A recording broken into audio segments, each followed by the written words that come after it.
So the roll call, Shalane Potvin-Bird, Linda Smith. We have Phil Rashke.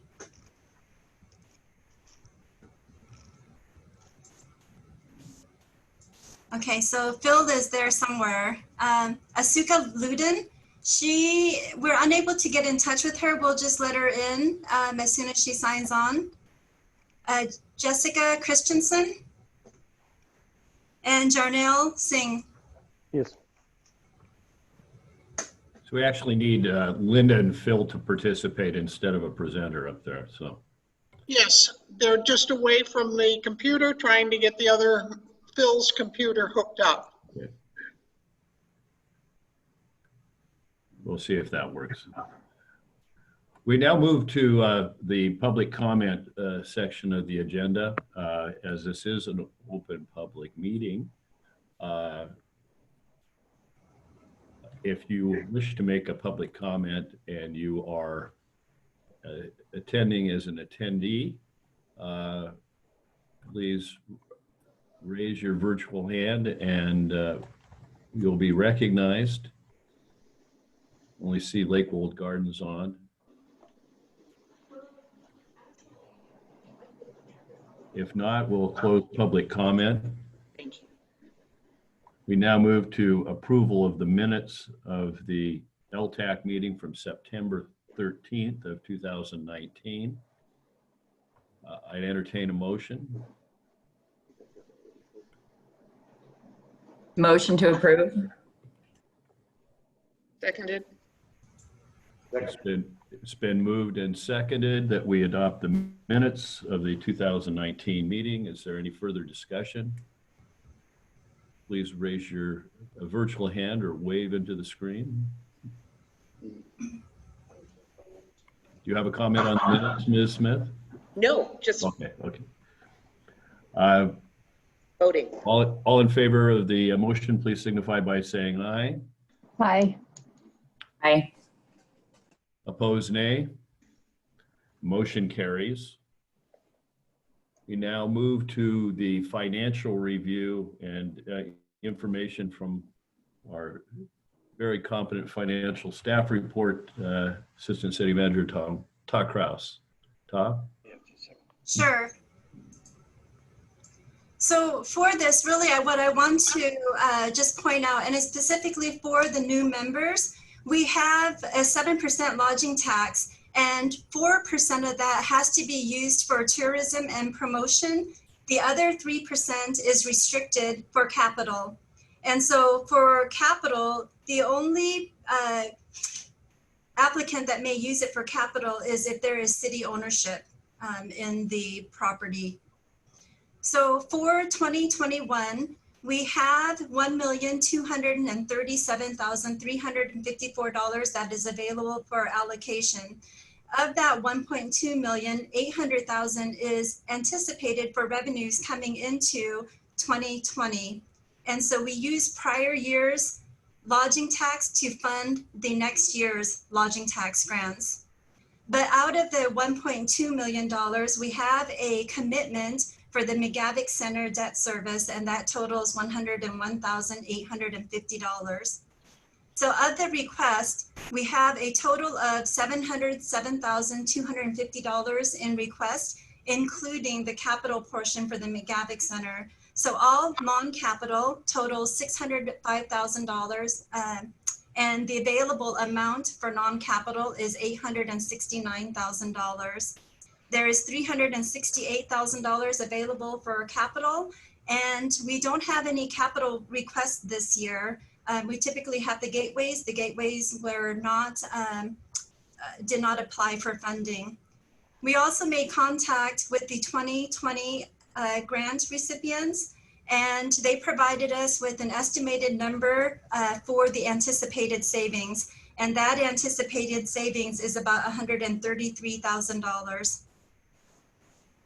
So the remaining balance available, taking the total amount of funds less any requests and subject to modification or recommendation by the Lodging Tax Committee, there's $266,000 plus the $133,000 that is estimated.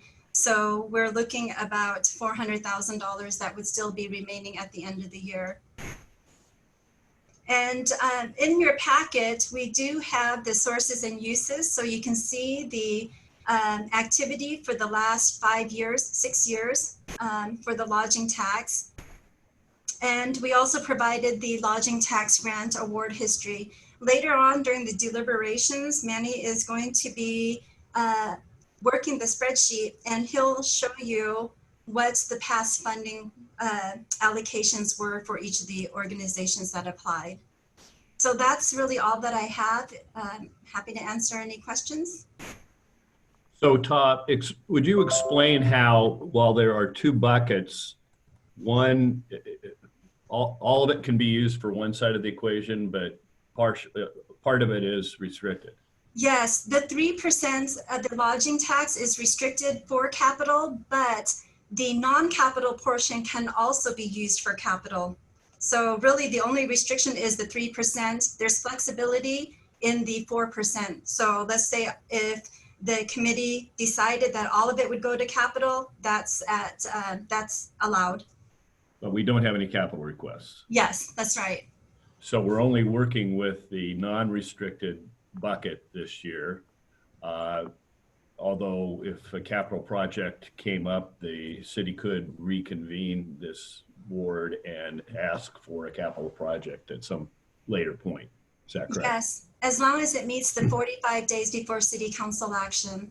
I do want to say that the numbers that were provided in here were, we didn't have June's activity, and I don't think we had May's activity at the time, but I did go back and take a look, and where we are in the last few months compared to where we were in 2019, there's about a 28% decline. So I went back, checked the math, and the estimate that I have in this memo is $800,000 that we would be receiving. And right now we're looking at about $810,000 if the trend continues. So we're on target. And then, oh, sorry. Just a couple more things before you take some questions. Historically, we had saved some of the funding, essentially building up a capital reserve for major projects. That was a practice. It's not a requirement, but that had been a common feature of the recommendations in past years. We used a lot of that in Fort Silicon Park, I believe. The other thing I wanted to point out is the method for approval. This process is mandated by state law. There is a requirement that half of the people appointed to this board are from the industry, and half are from recipients. And that as mayor, I am the chair. There's no way to get around that, really. And this body then makes recommendations to the city council. The city council votes on them. It can go thumbs up or thumbs down or on any individual recommendation, but it cannot change them. It can't give half of an allocation, or it can't up it, or it can't add things on without coming back to the board and getting a recommendation. So it is kind of a unique process, but we've made it work, and it's, I think, done some good for the community. It's also interesting to note that while in many areas of the state, lodging tax collections have taken a steep dive in COVID, that for the city of Lakewood and for Pierce County, which gets most of its lodging tax off of JBLM's temporary lodging facilities on base, once they were privatized, the impact hasn't been nearly as severe. A lot of that has to do with the activities surrounding JBLM. So with that, are there any questions from members of the board here? I do. Tao, do you know, is there a spreadsheet already compiled of the applicants for 2021? I wasn't sure where to find that on which page. We didn't include it in the packet. I just have it, and I was going to have Manny share that at the time that the deliberations, but I'm happy to share it for a quick glimpse. Well, why don't we screen share that so people can take a look at it before we start? Yeah, and then just so I can confirm that I have this correct. So last year we ended up awarding $560,000 in tourism dollars, and this year you're saying we have about $400,000 that we're going to award. I'm sorry, can you say that again? Last year we awarded about $560,000 in tourism towards the tourism, and then this year we're looking at about 400 that we have available. 400,000. Yes. Okay. No, I'm sorry. It was 560,000 that was awarded in 2020. Yep. And right now, the amount that is available for non-capital, which could also be used for capital, but because we don't have any capital projects, there's $869,000 available. Plus, there is an estimated savings of $133,000. Okay. So It's about $1 million.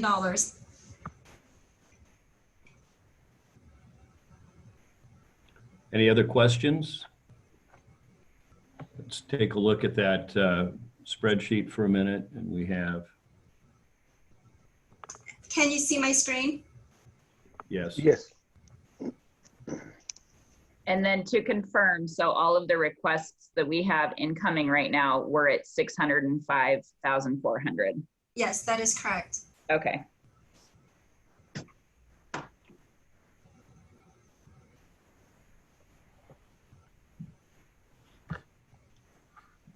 So everyone had a chance to look this over. It will come back as we deliberate. I think the important thing to notice there's 605,000 in requests. We have approximately $1 million.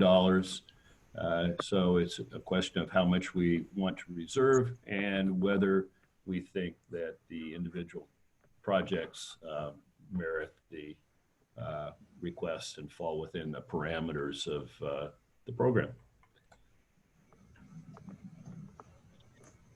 Thank you for sharing that, Tao. You're welcome. Okay, is there any other questions from members of the board? If not, shift gears here and go to the grant proposal presentations.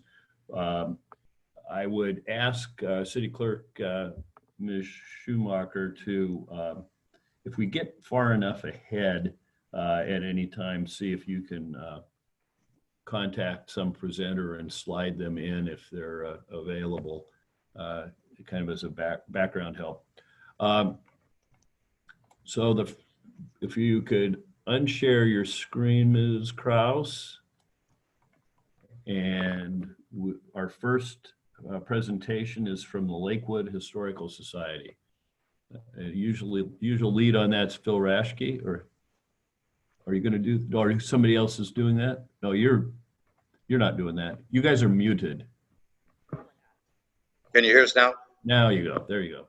Okay, go ahead, Sue. I'm Sue Scott, president of the Lakewood Historical Society, and Phil Ransky is going to give our presentation today. And thank you for helping us and being around for us, for your museum.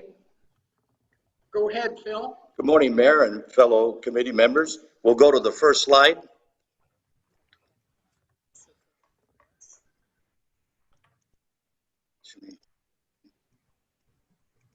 We're not seeing it. Just a second, we're bringing it up. My computer would not connect this morning, so we're using Linda's computer. Okay. And we thank her for her help and for the opportunity to be with her.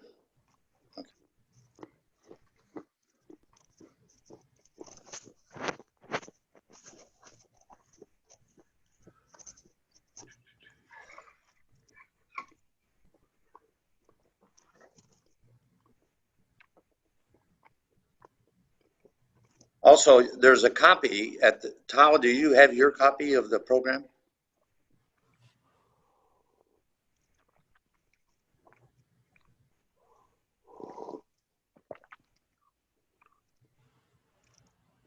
I don't know if I can hear you.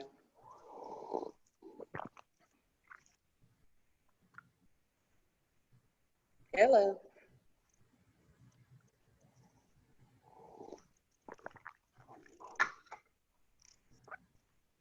Well, this is a very dynamic presentation, as you can tell. Yeah, Linda, if you would stop sharing your screen, then I can share mine. Okay, thank you. You still have share screen on. Could you, okay, There thank it is. you. There it is.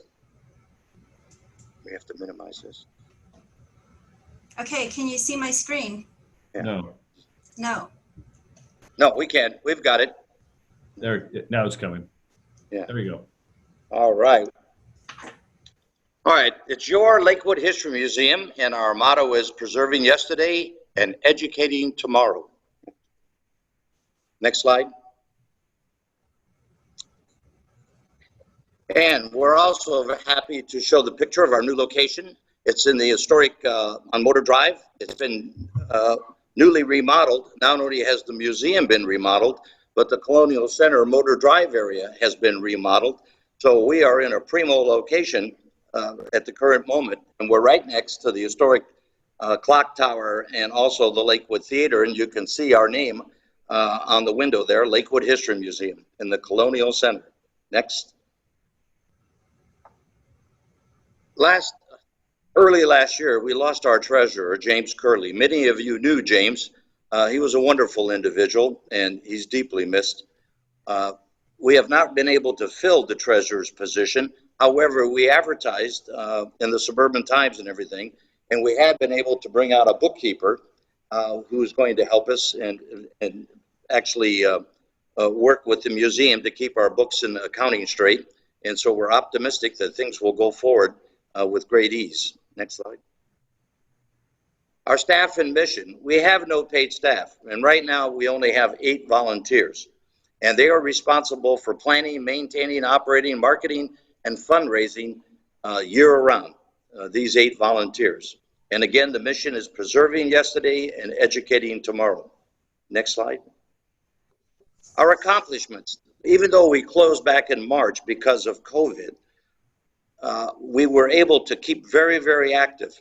We ran our membership renewal drive, and we had record income of $9,150 from the membership renewal.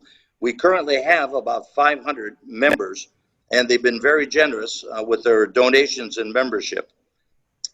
Other donations that have come in and grants total $17,500, and we designed and purchased Lakewood Historical Society Proud Supporter t-shirts, or sweatshirts rather. We ordered 35 and we've sold all 35. We've also completed phases 1 and 2 of our major upgrades to include the film room. If you remember last year, we wanted to do a 3-part upgrade because the space that we moved into was basically unused for many, many years. There were rat traps and everything else. We had to do a complete remodel and upgrade of the facility that we now occupy. And I'll get to that in another slide. We also completed the first ever, and this is really neat, Museums and More joint venture brochure. Next slide, please. There's a picture of the brochure, and what's unique about it is we've captured all the museums in our area, and everybody, we collected the money, everybody participated and paid for their sheet. You can see the cover with the Lakewood History Museum right there. Next slide. That's the inside. You can see DuPont, Fort Steilacoom, Lake Wall Gardens. We have everybody in that brochure. It's a beautiful color brochure, and we've distributed it out to all the museums in Lake Wall Gardens. So if you pick up this brochure, you get a lot of historical activity in one brochure, and we're very proud of it. Next, please. The Prairie Gazette. we published 3 outstanding issues of the museum newsletter, and I'll show some copies in a minute. Key stories included the 1918 pandemic that occurred here. We did interviews with citizens of Lakewood. I call them COVID interviews, and we published their interviews of what it was like for them to go through COVID. We also did a story on Ivan the gorilla because it was his birthday, and there's also a TV show that came out. And we promoted the farmers market. Again, while we were not open, we tried to cross-market other activities to keep our membership and other people informed of what's going on in Lakewood.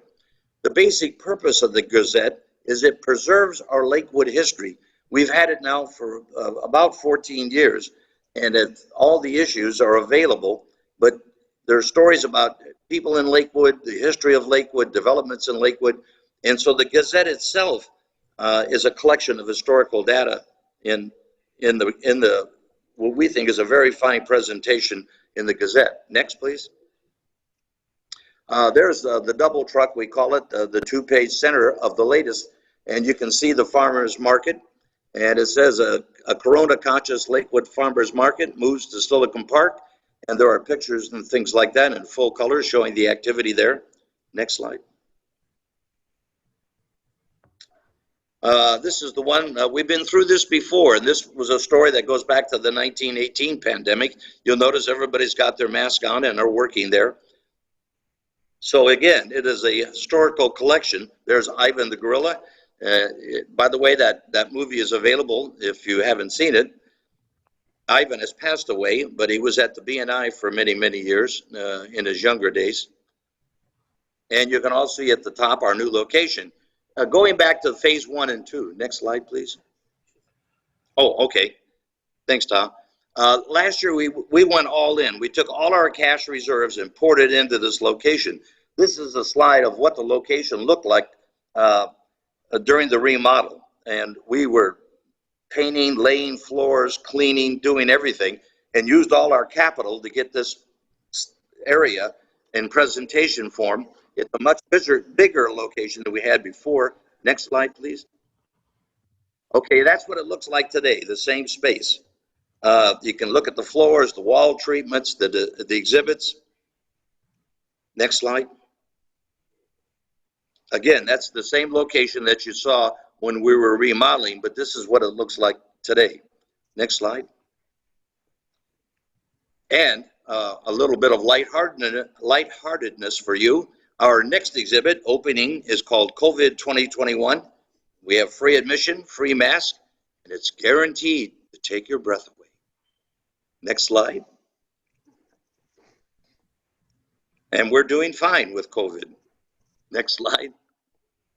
Okay, 2021 key operating expenses. Our biggest expense is rent and utilities, as you can see at 22.8K. Next, marketing, advertising, graphics at 14. Museum phase 3. This is the final phase of the all-in, and that would be another 10K, and I'll address what's in that in a minute. Next slide.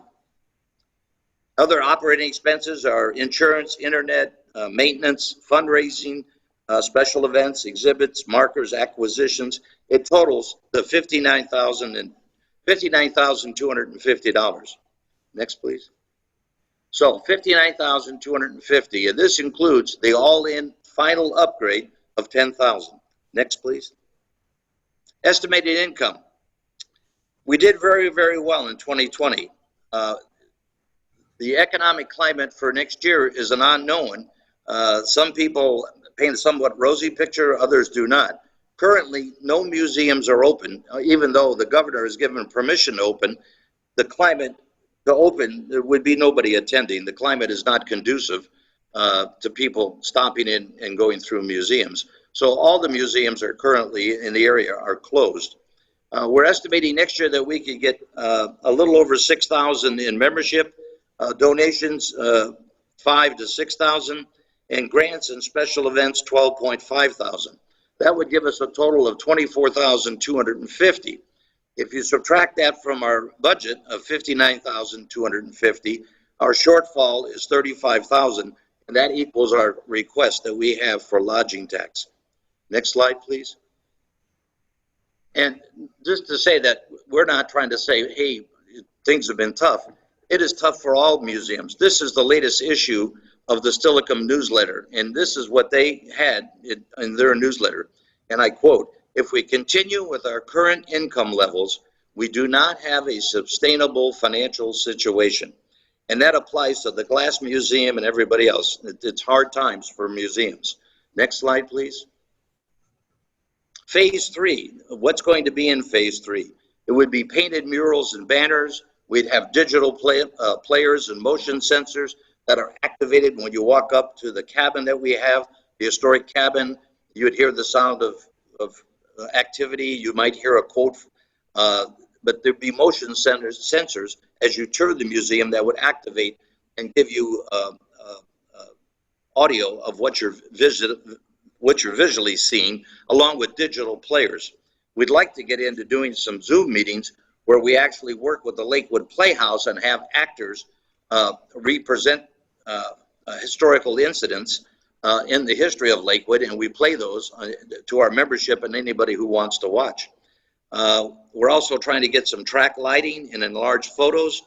The film room is almost finished, but we'd like to complete it. And then what we would do with these enhancements is we would run films, hopefully on a bi-monthly basis, where people, as a fundraiser, would come to the museum. They would enter through the Lakewood Theater. There's a ticket office there, and we would have them come through that, and then they could peek in and see the old Lakewood Theater and its historic significance.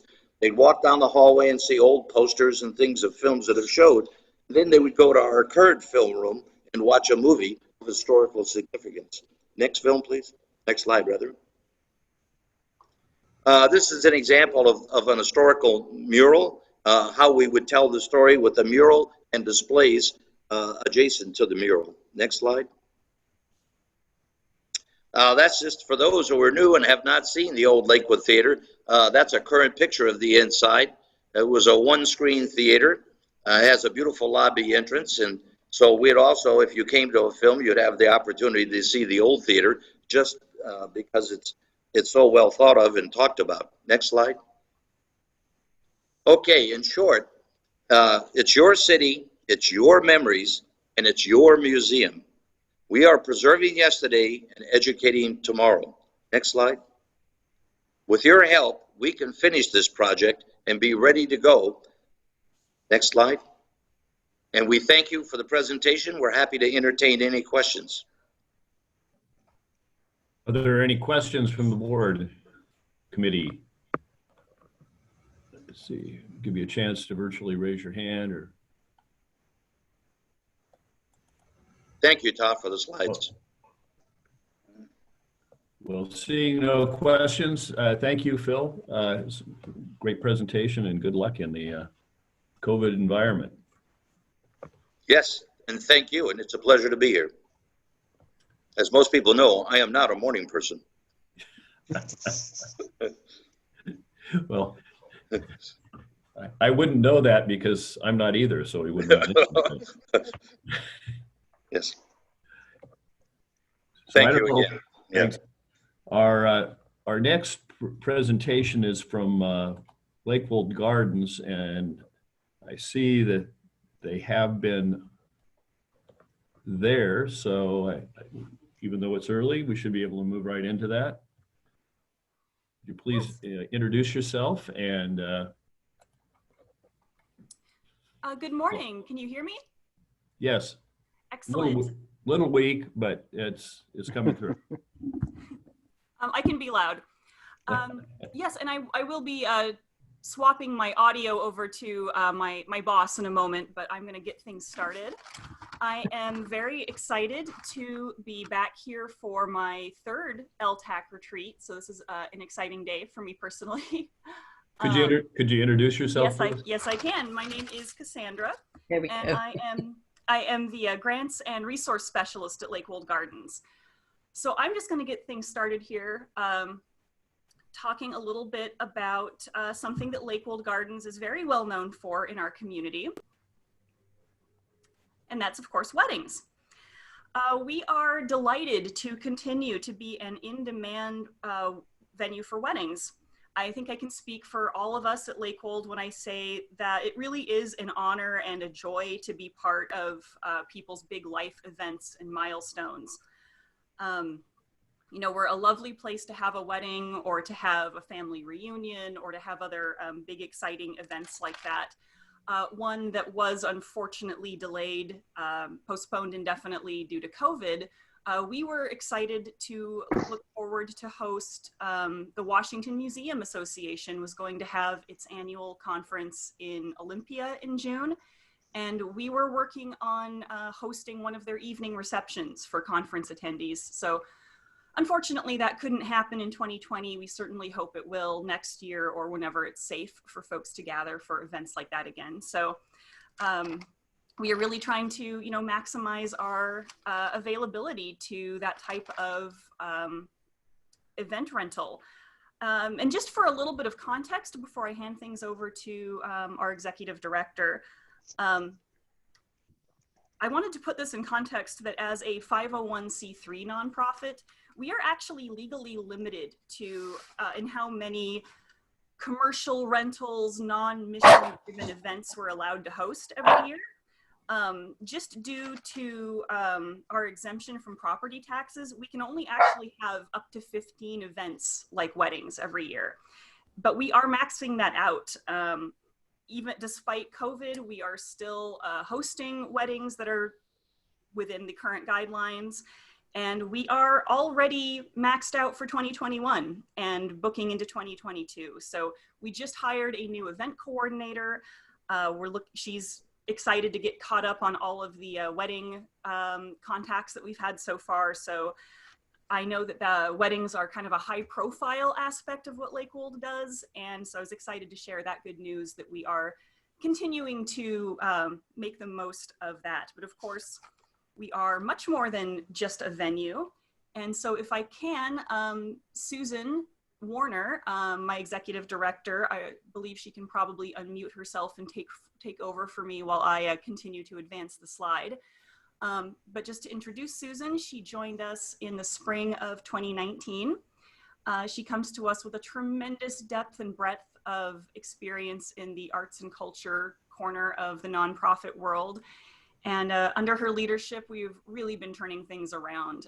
We hired a full-time communications coordinator last spring. You know, we're making the most of our weddings and other event rentals, but we also have a lot of our own programming coming up that I think she will be excited to talk about.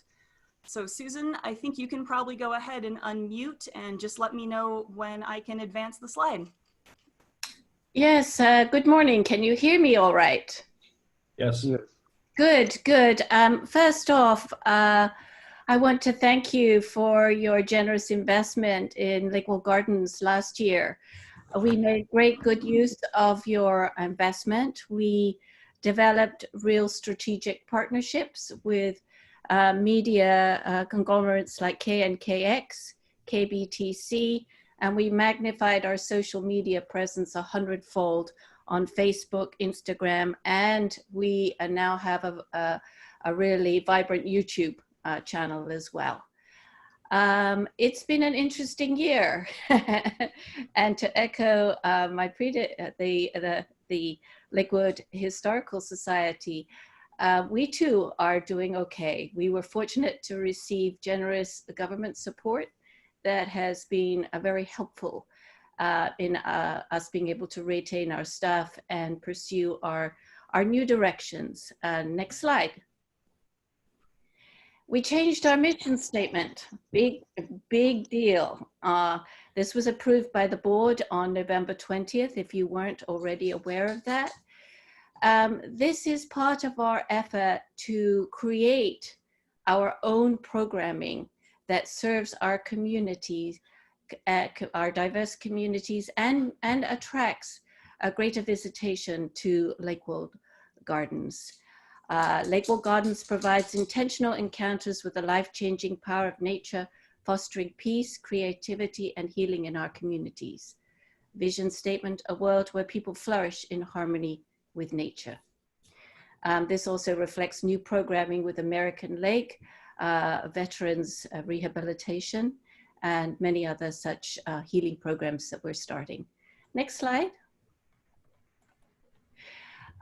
In case you weren't aware, there's a movement within the Public Gardens Association, American Public Gardens Association, to expand programmatic offerings into the arts.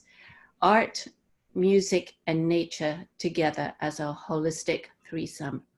I'll let you take a quick few seconds to read through that. We really are equating ourselves with the cultural community and being part of that dialogue with the museums in downtown Tacoma and in our local community. Next slide. We are more than a wedding venue. We love the weddings, don't get me wrong. We love them, but there's so much more we can do as well with our community. This is a slide from Community Day last year. This is a group of Boy Scouts who came to enjoy the garden and provide programming in the estate. And they participated in the Yoga Wild event. Pre-COVID, you could come to the garden and enjoy a yoga class in the evenings, but it will be back, I am sure. Next slide. We started the Winter Garden Poetry Series. One of the things that we've been doing is really expanding our hours. The garden is beautiful in every season. It's not just a spring garden, it's exquisite in the winter. We formed a partnership with 253 Write, downtown Tacoma literary organization, and we host poets in the garden on Sunday afternoons. And we've had very distinguished poets, poet laureates, and we propose to continue doing that. What we've been doing with COVID is a combination of in-person when we can do it safely under the current regulations, but we have virtualized a lot of our content. And poetry, of course, lends itself. What could be more beautiful than to join a poet walking around the garden and listening to great literature from the past and contemporary times. Next slide. Fairy Fest. We actually held Fairy Fest. It was over a month late, but we were able to do it by expanding the time frame to 10 days. We have time tickets to the garden, so that allows us to monitor how many people are in the garden at one time. It's a very safe way to organize it. There is 20 slots of it available per hour. And that allows us to create social distancing and safe practices. Next slide. We've also expanded Fairy Fest. We started taking a look at non-European traditions involving otherworldly beings. And this is Javon Bird, who created a wonderful experience for our visitors around Yoruba culture and spirits. And he also is a great drummer, as you can see. So we're sort of building all kinds of programming that attract people here to Lakewood. Next slide. Music from Home is one of our signature events. We started that last summer, and it has gone on to great acclaim even under COVID, where we have virtualized a lot of performances, as you will see. So if I can show you right here, Cassandra, there, this is our first opening Music from Home. And as you can see, standing room only. We present music on Sunday afternoons with great wine. And you can wander around the gardens with your glass of wine and you can experience great music. We are attracting musicians from around the country who are very well established and composers. There is much to say about this event. So if we can go to the next slide. What we're doing now is virtual Music from Home. And we had a handful of people at this concert, but it is on Facebook. It's reaching thousands of people via that mechanism. And this is Mitsuko. She is a koto player, and this is Celeste Reed, a dancer. And if you go to Facebook, you can still see that concert. Next slide. This was the biggie for us. William Chapman Neho is a very well-known, internationally known pianist who happens to live in Seattle. And we filmed him. Can we show the slide of him being filmed? Back one. So we filmed Neho, and we invited some scholars to talk about the significance of his work. He takes African composed music from the diaspora and has made it available where it wasn't before. And so we were able to work with him on this process, which is very significant. And much to our great delight, our film, which includes piano music by Neho and interviews with regional national scholars, next slide, reached 60,000 views. So we're really excited by the magnitude of the reach that Lakewold Gardens is achieving under COVID, and something that we will continue to do because it's obviously working. And the literature really tells us that when you reach out on social media and you have these kinds of responses, you will get people back in person to visit the location. There's a lot of research on this through the museums. Next slide. We're reimagining Lakewold. These are fantastic new t-shirts, and they are available for sale both online and through our newly imagined gift shop. Next slide. New look, not that dark cluttered look anymore. We are focusing on local arts and crafts. And here we're creating a stimulus both to our earned revenue and to the local arts and crafts community. This is the gift shop in the Carriage House. And if you're not aware of this, we have been recommended for full funding for the restoration of the Carriage House, which will be turned into a visitor center, welcome center, exhibition space, and give us a real professional entrance to the gardens. Next slide. We're acquiring art. People are giving us great art. The goal is to have more sculpture in the gardens where people can come from around the country to visit our significant collection. You see here a bronze sculpture by renowned Tacoma artist Gary Anderson, who passed away in 2018. You will have seen many of his pieces around the Tacoma area. This was gifted to us. Also gifted to us just this month was this beautiful, significant, highly significant color field painting by Merrill Wagner Ryman. And so you can see we're establishing a relationship with the artistic legacy of Lakewold Gardens, who really fostered great art. And the whole impetus for Music from Home, the idea came from the fact that our Steinway piano belonged to Merrill Wagner Ryman, and it's one of the most significant instruments in the region. Next slide. Lighting the gardens. We have a plan to light the gardens as we did last year. Unfortunately, we were not able to execute this year due to a problem with the supply chain under COVID. We needed solar battery power apparatus from China. We could not get it here. And so here's the plan. We are working with significant internationally known artist, Sam Stubblefield. And you can see what we're going for. It's the mysterious, it's the spiritual, it's the gorgeousness of the gardens. It's highlighting our signature trees, such as the wolf tree down there. The inspiration is the Aurora Borealis. And we think people will come from miles around. So Susan, we're pretty much to the end of your time Okay. here. So could you give us the ask? There we are. We ask that you invest in us again, so we continue this marvelous exploration in partnership with Lakewood City. Thank you.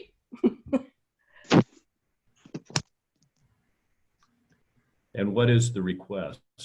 We are asking for 60,000. And what do you do with that?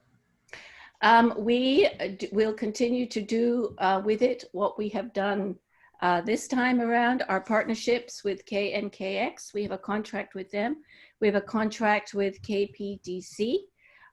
We use the funds to boost our social media. We have also used it to reimagine our merchandising, our t-shirts, our hoodies. And of course, this last year, we also had funding for planning the solstice lights. And that will continue on with the implementation phase. It's actually been extremely successful strategy, I think. Are there any questions from the committee? Can I share the screen here? I have a question, Don. Did I Please. understand correctly? Winter solstice lights this year? Is that Next- correct, Susan? It's next year. Next year, okay. That we had hoped to do it, the plan was to do it this year, but we ran into this supply chain issue with COVID, and the supplies from China, we can't get them. We still can't get them. So, but it's all planned and it's ready to go. Okay, that sounds Right. exciting. Thank you. Yes, thank you, Linda. Any other questions? Well, thank you very much. Thank you. And it looks like Mr. Lewis is online for the Historic Fort Steilacoom Association.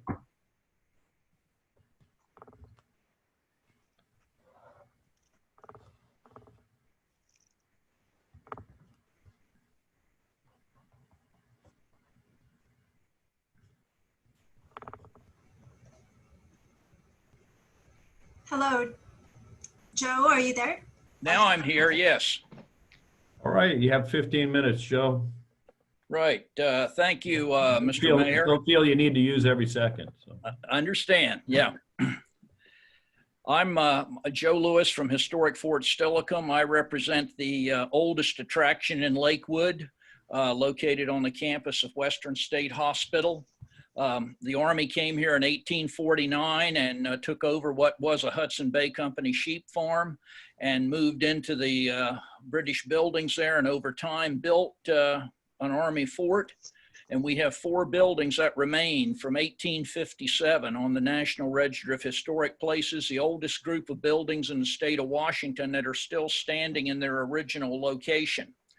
The Army left here in 1868 and the facility was turned over to the territorial government, and in 1871 became the insane asylum for Washington Territory, and that was the beginning of Western State Hospital.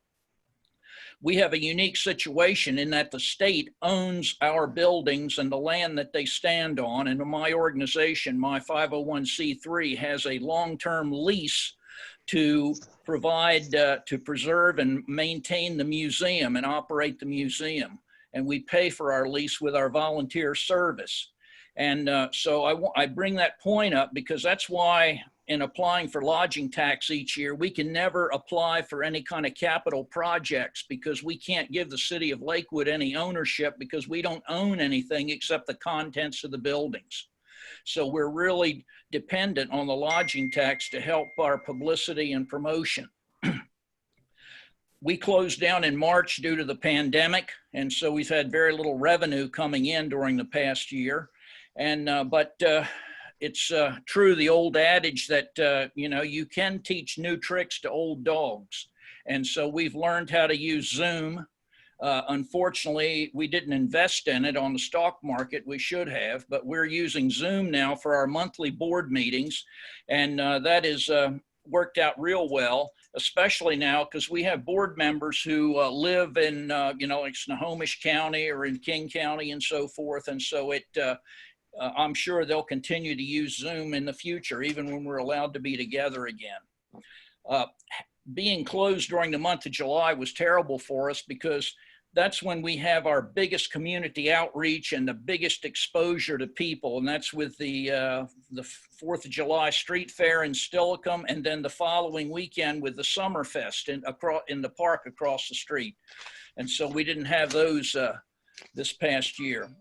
what we've been doing is we've been spending our downtime considering how to improve the visitor experience, and we're installing equipment to make things better for us. We, for example, Wi-Fi hotspots, extending the internet capability to our buildings, and getting a laptop and a projector to better improve our public programs. And we're thinking about signage containing QR codes to help people understand what's happening, what's contained in our various buildings. Especially that would help the mobility impaired, because we have no ramps or anything like that for access. We're upgrading our website. And we have a big archive of newsletters that we started publishing in 1989. And so we're getting those uploaded to our website and password protected. And this is going to be a great benefit for researchers. There's a lot of great information there. We continue to use social media with Facebook and Instagram. And we're now starting virtual programming for public programs. And in fact, on Sunday, this coming Sunday, we have our first virtual program on the Medicine Creek Treaty at 2 p.m. And if anyone's interested in that, they can just send me an email and I can get you fixed up for that. One thing that happened this past year that was brought us some publicity was the release by our landlord, DSHS, of their master plan for Western State Hospital. And I don't know how many of you have had the opportunity to read that document, but it's very supportive of our history mission. And we would hope that eventually that plan gets implemented, because if it does, it's going to make it so much easier for people to come to the fort, because it's going to relocate all of the staff parking to the western end of the campus with the erection of a new hospital building. And that's going to open up our parade ground and just facilitate access. Right now we are, planning and hoping to reopen in phase 3 based on, state and county health directives. And we're studying capacity and so forth, and social distancing and so forth. And I did want to have something tangible to show you today. This is one thing we've done. I'm going to hold this up in front of me. I hope you can see it. This is a mask that we have developed for our docents to show Fort Steilacoom and, of course, our location in Lakewood. I don't know if you can see that clearly. We even have 2 colors here. Here's one in white. So we have those, and we also got personal protective equipment from the county. And we have a paper mask for disposable mask for visitors, and we have the no contact thermometer and so forth. And but one of our problems is, as you can see by viewing me, most of our docents are senior citizens, and therefore in the most vulnerable population for the COVID virus. And I don't know how many of our volunteers will, want to return to work whenever we can. So that's one of my concerns. But we certainly appreciate your support in the past, and we continue to use that money for our printing of newsletters and brochures and our website maintenance, and also to boost the reach of our social media accounts. And Mr. Mayor, that's all I've got to say. I'd welcome any questions people have. What is your ask, your dollar ask? We're asking for $12,000, like we got this past year, but we haven't spent it all. Any questions from the committee? I would note with my mayor's hat on that the master plan for Western State Hospital is a very fluid situation between funding, design, and zoning. There are a lot of variables, but one thing is not too variable, and that is that the city of Lakewood would like to gain control over the historic area. It would be a great adjunct to Fort Steilacoom Park. and the control of it by Western State Hospital and its use as a parking lot is less than optimal. Mr. Mayor, one of the things that the plan did benefit us, people who did read the plan, we've had contact with people who didn't realize we even existed. And so that was good. At least it got us some publicity. And I understand from DSHS that it's hopefully a 10-year plan for implementation. And I don't know how many of us will be around to ever see it implemented, but we certainly hope it will, because it'll help our attraction very much. So, committee members, does anyone have any additional questions? I don't see any, so thank you very much, Mr. Lewis. Right. Thank you, Mr. Mayor. And let's see here.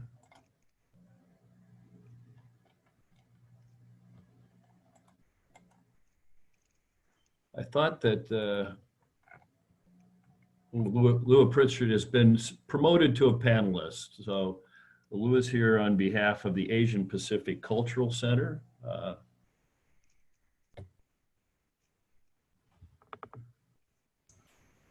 Good morning, you're still muted. Oh, yes. Good morning, Lua. Everyone. You have 15 minutes to tell us about all the things you're doing with the request money. Yes. And if I could have my friend Toll Cross there put up my PowerPoint, that'll be so wonderful. You can all hear me very well? Yes. Well, it's been wonderful. Looking forward to see all of your faces. So I am, and I really am happy to see all of you. I haven't seen you for a while. And I hope you're all remaining safe and sound and happy like me. So we are asking your panel to please approve us for $15,000 to help us put up our annual Samoa Culture Day, which will be our 11th year. Can you believe it? 11th year, and you've been with us all these 11 years. So next year, and as you know, that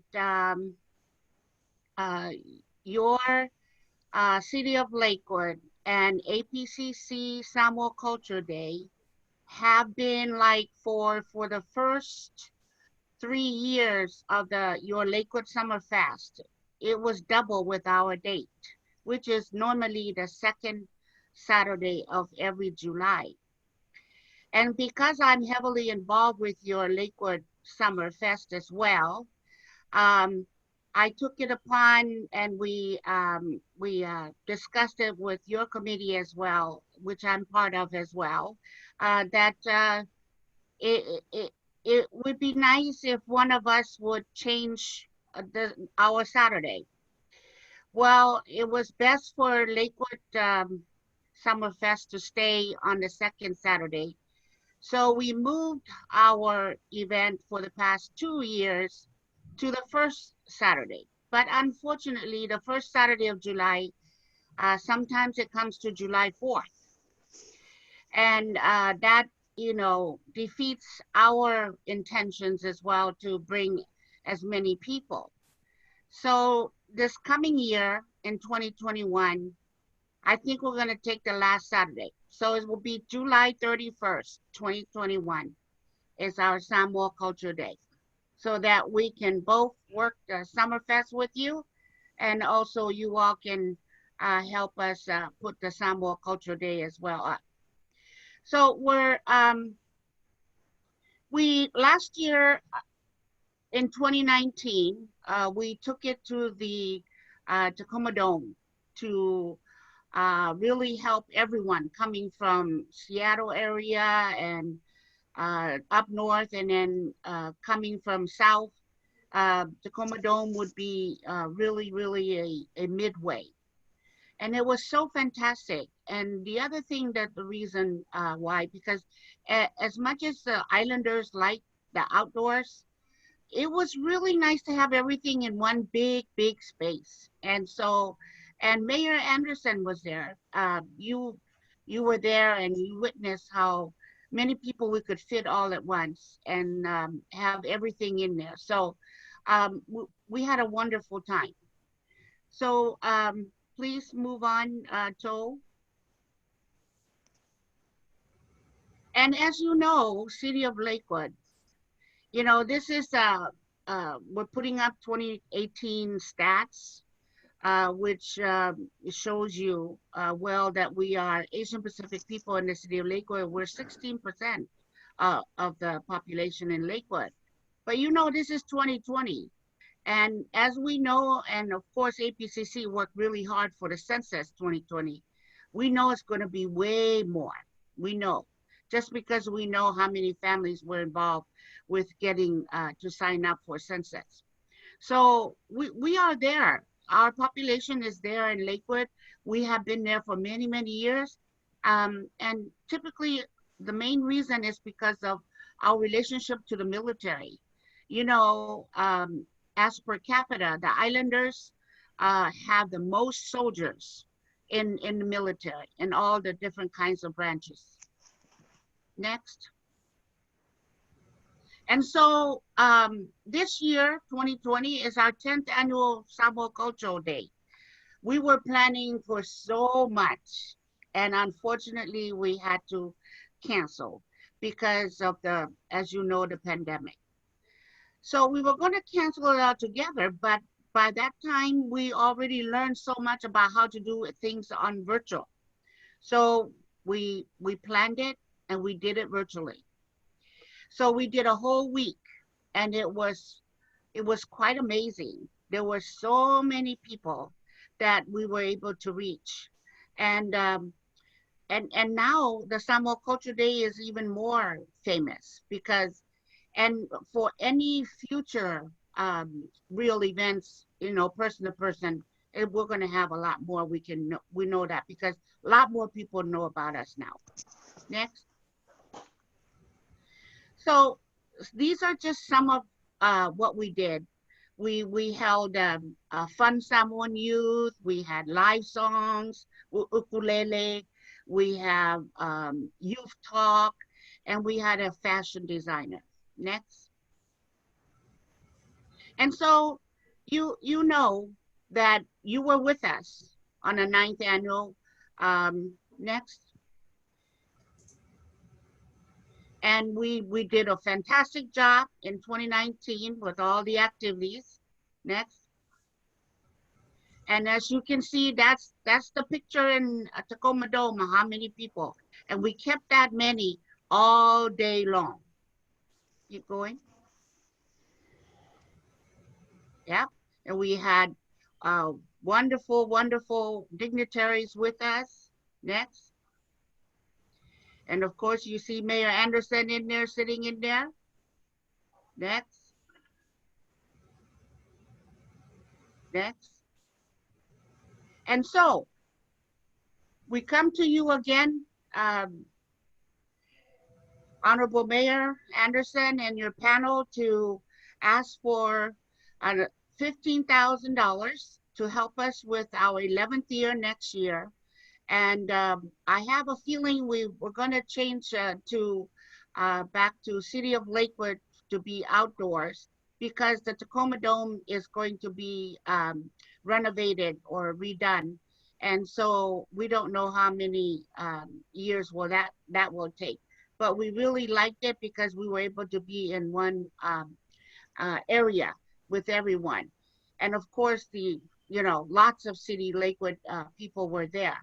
So the 15,000, how we use it, it goes directly to the project itself. We normally pay the event, the venues, the rentals of equipment, and the supplies and janitorial services that go along with the cleanup and the setup. And then we give 5,000 allowance to or more to pay for our out of state guests who come in and stay in the hotels. And no matter where we are, like last year we were at Tacoma Dome, but all our lodging was at City of Lakewood. I make sure of that. I make sure we use, because we already have established relationships with the hotels, the different hotels in the city of Lakewood. And my friends, there it is. I'm open for questions.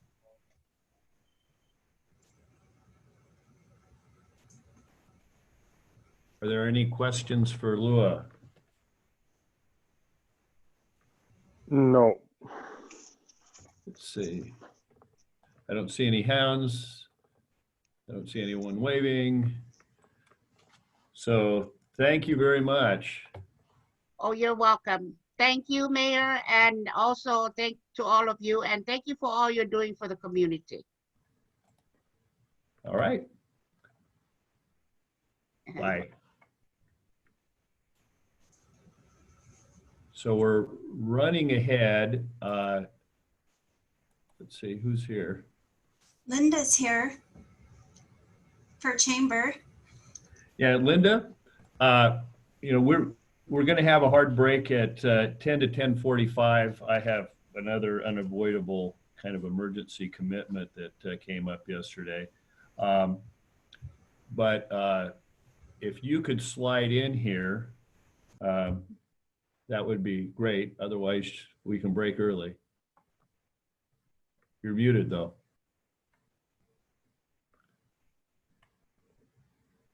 Sorry, I have to get to my desktop to get prepared. Is there anyone else that can go ahead of me prior to this? I don't know that anyone else is available. So. Okay. Well, if you can give me about 5 minutes. So we'll take a 5-minute break, come back, and then go to just after 10. Okay, that sounds good. Thanks. All right, thanks. So we're in recess for 5 minutes.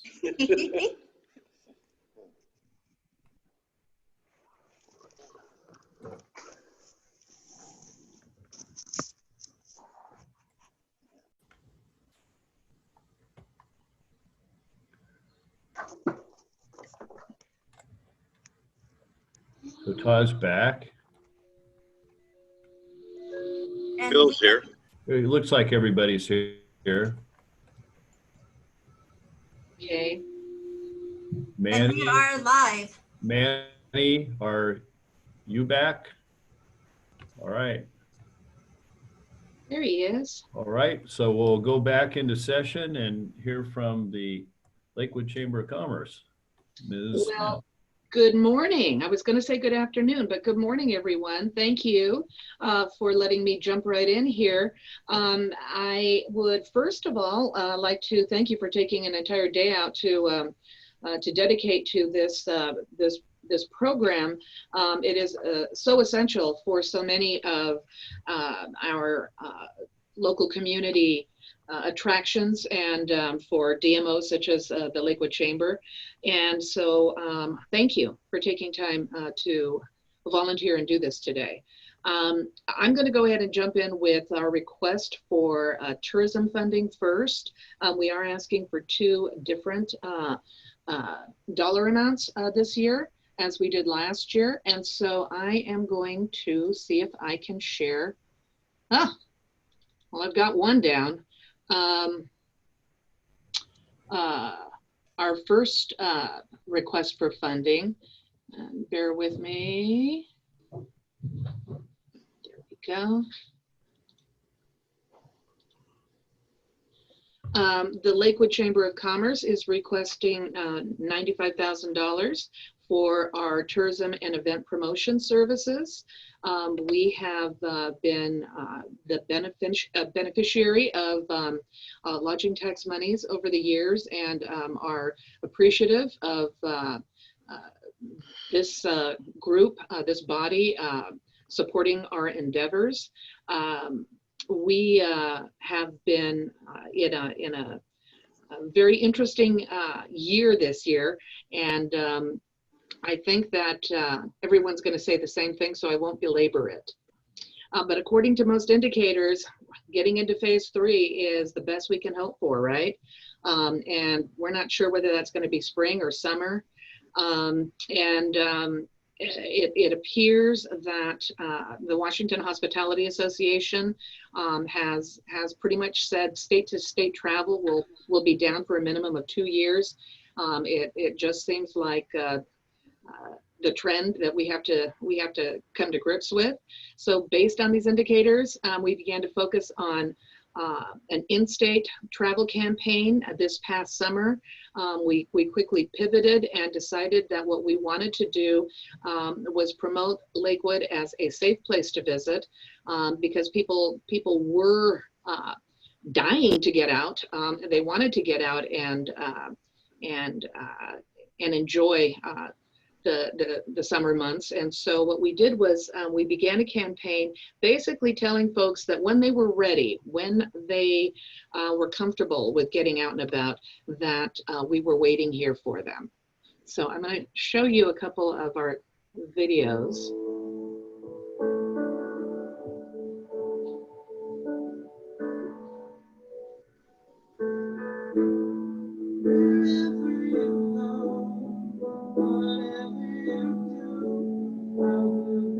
Not coming up here. Yeah.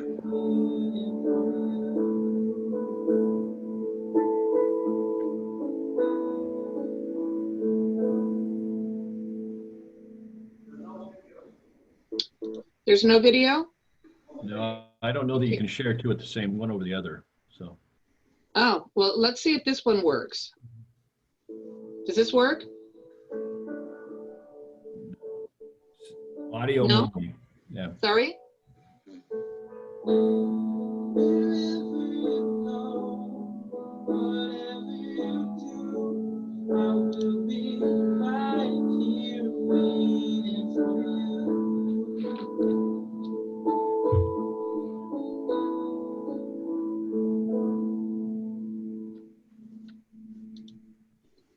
Did that not work?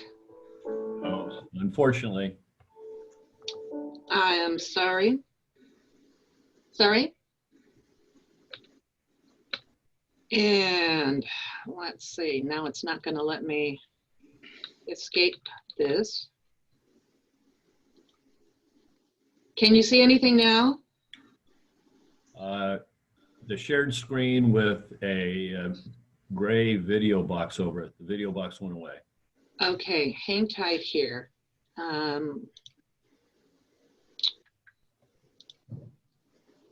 Maybe you can see, can you see this screen? Yes. Okay, let's go ahead and play this.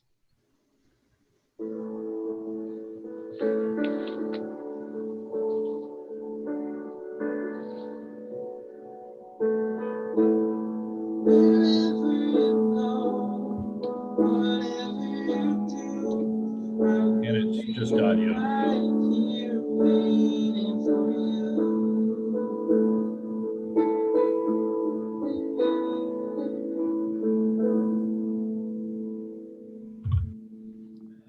We only got the audio, Linda.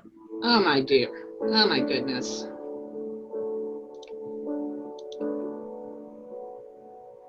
Yeah, there's no video, just a This screen is that says phase 3. crazy. You know, when you do the run That's through, the screen we see, yeah, when you do the run through, everything works beautifully. always. Oh, that's really unfortunate because they're such beautiful videos. Let me see if, can you see these?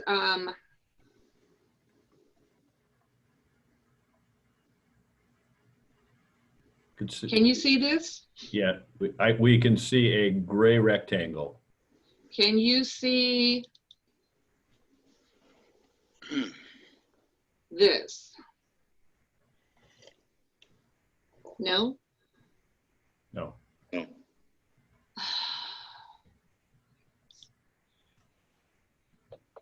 We created some beautiful videos. One was for summer. The second one that I attempted to show you was created for the fall months. And what we did was we created drive tour itineraries. So the Waiting for You campaign basically provided 2- and 3-day tour itineraries for the different times of year and for different interests. The most recent one we just created was the Autumn Season Tour. Covers things such as Northwest Trek, Pioneer Farm Museum, Cars Restaurant, the Nisqually Wildlife Refuge, the Lakewood Shooting Range, Go Philly Cheesesteaks, Chambers Bay Golf Course, Fort Steilacoom Park. So you kind of get a feel that this is kind of a nice little hub and spoke tour for people that are wanting to get out and about. We have an adventure tour itinerary. We also have a self-drive tour itinerary for historic things to see and do in the area. And then we have one that's called Live Like a Local. And that's exactly what it is. Hang out with all the locals and hang out at their favorite places. So that is that.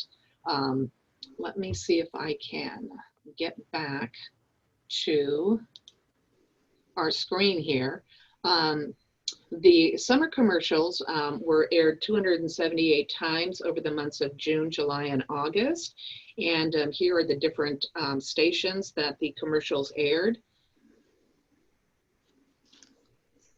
And the numbers of visits to our drive tour itineraries are right here. So we had 1639, 2144, and 2820 with a total of about 6,600 visits to our drive tour itineraries on our website. So we think that that's a pretty nice start. And people obviously indicated interest in coming out and checking out what Lakewood has to offer. So, you know, obviously, we have an ideal situation here in Lakewood, and that is that we appeal to family travelers and individual travelers. The drive tours to overnight and shop, dine, and recreate here in the area are fantastic because we have wide open spaces, we have cleanliness and safety, and those seem to be of utmost concern to people that are getting out and about at this point. And let's face it, our automobiles are our PPPs, right? What safer way to get around and travel and feel safe in all of the decisions that you're making as far as traveling. So our goal is to continue to serve as the lead destination marketing organization for Lakewood. We'd like to continue more reasons to the visiting public to extend their stay with us through our visitor information center that's open 7 days a week, and on our website, as well as through our social media avenues. Here's our lobby at the Visitor Information Center, our gal Beth. We also plan on creating brochures, as we have done in the past. The dining guide, the attractions guide, calendar of events, and lodging guide are frequently updated. And then we have a nice little cover shell that we insert all of the information, or the specific pieces of information that people are requesting. So we average about 5,000 of each of those collaterals, and we get those distributed to people that are inquiring, as well as folks that are coming here, not so much at this point, for sporting events, for meetings, that type of thing.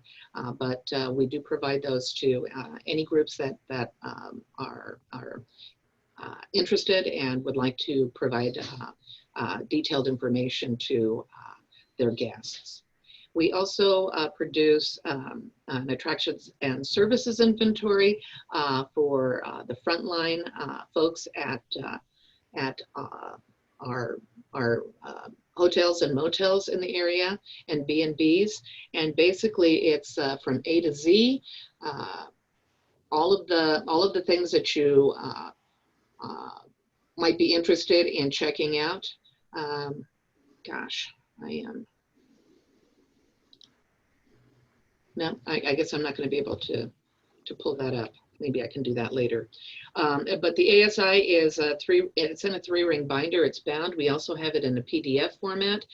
So it starts off with antiques all the way down to zip lining. So basically anything of interest here in Pierce County and in the South Sound. We have contact information, hours of operation, admission prices, A through Z. So that's been a great tool for our front desk people to utilize. And then, of course, our goal is to produce additional tourist destination videos as the ones that that you didn't have an opportunity to see. But it's once again, I think our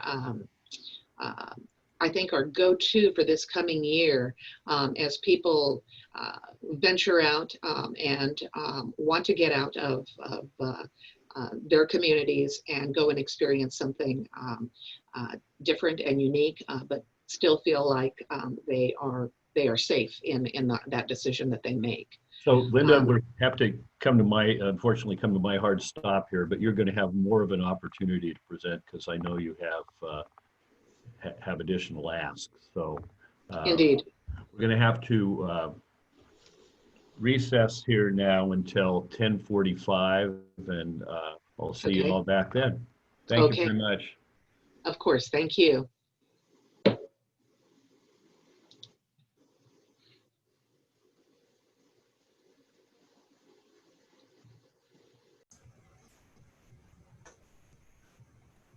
Okay, she hasn't.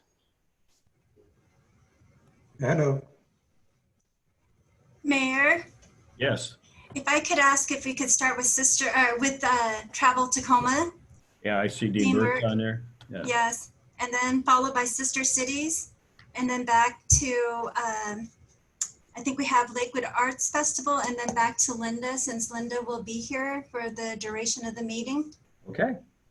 So is everyone back from the committee? Phil Rashke, is he here? Phil is on as an attendee. I saw him.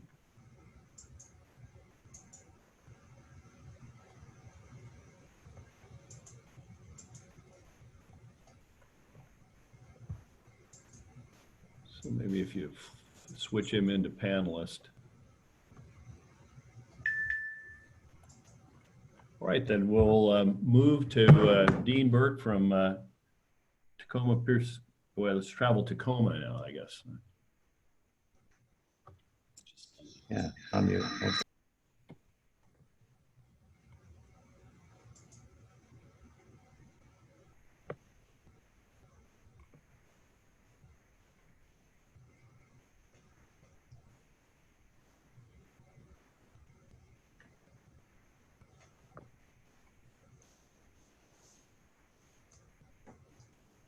And Are you there, Dean? Here I am. You hear me? Yes. Okay, sorry about that. I'm just getting my screen share set up. Okay,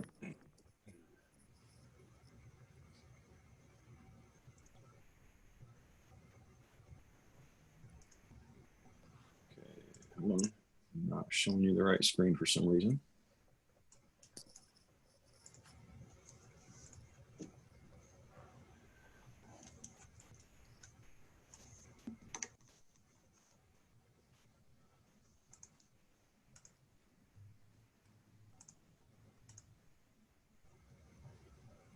I'm going to redo this.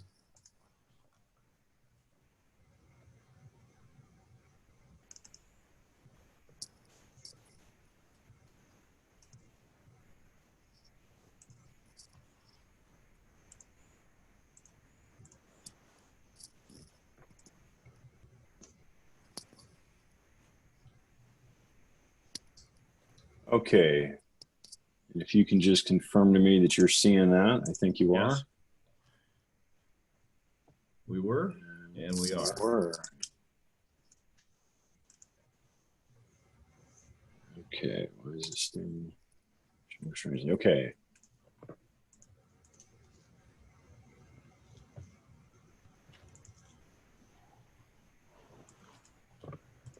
Okay. Good morning, and thank you for the chance to talk here. I'm going to just take you through this. This slideshow is only a sample of our presentation. We only wanted to highlight a couple of things that were in our application. Our complete application is what it is, but there were some things in there that we're developing while we were writing that, and we want to talk about that today. I want to tell you first that our ask of this year's Lakewood LTAC is $100,000. That is down from our request of $120,000 last year. And also in year now, we have preemptively returned $26,393 from this year's budget. We are still looking for additional savings, so we could possibly still return more before it's over. We have this year diligently invested in a very aggressive stakeholder communications plan with all of you. We had one plan in place, and then when COVID hit, we really ratcheted that up. We've been sending bi-weekly news to each of you, all of you on this board, and all of our stakeholders, hand-selected. It is to every member in Pierce County who has a say in LTACs or TPA. We monitor that closely. We look to see who's reading it. We've engaged with many of you one-on-one, and we've had some great feedback with it. The idea there is that we would arrive at meetings like this with the room much more prepared for what we're doing, because it's awfully hard to have a meaningful conversation inside of these 10 or 15-minute windows. So hopefully that provided a good ramp for this discussion today. Again, this presentation is just a small slice of a couple of important items we wanted to touch on. In 3 points today, I'm going to talk about a quick reminder of our rebranding, what we did and why. We're going to talk about our geofencing data, and then look at basically our main pillars of focus. Everybody still hear me okay? Okay, you should be. Okay, so this is a refresher of what we did last year. We did this in going into fourth quarter of 2019. The reason I'm retouching this now is because of what this year has been, and it hasn't had a whole lot of opportunity to go to market very heavily. You all know this imagery in the Mountain City Sea layout from my time at the Sports Commission. We used a similar language there, and we rebranded the name under showing our merger as Travel Tacoma Mount Rainier Tourism and Sports. The reason we've done this is we wanted to leverage the two biggest equitable names to quickly identify the area, which is Tacoma and Mount Rainier. And the simple goal there is to help get those audiences that are the farthest away from us, to quickly arrive at a place on the map in their minds of where we are. The use of a county in a name for a destination marketing organization is a poor practice and not used very often anymore. Travelers do not shop by county names. They don't understand, they don't identify them. They know nations, and they know cities, and they know places. Within that, we use the Mountain City Sea moniker to make room for everyone, just as we did with sports. This gives everyone in our county, all 23 towns and cities, a place to fit, and certainly lets each of those individual cities have their own freedom within that to market their identities that we can leverage and piggyback on as well. As we always talk about, these big three, a mountain, a city, and a sea, are a very rare attribute to have so densely packed into one small area. And we continue to leverage that as a very exciting attribute for us.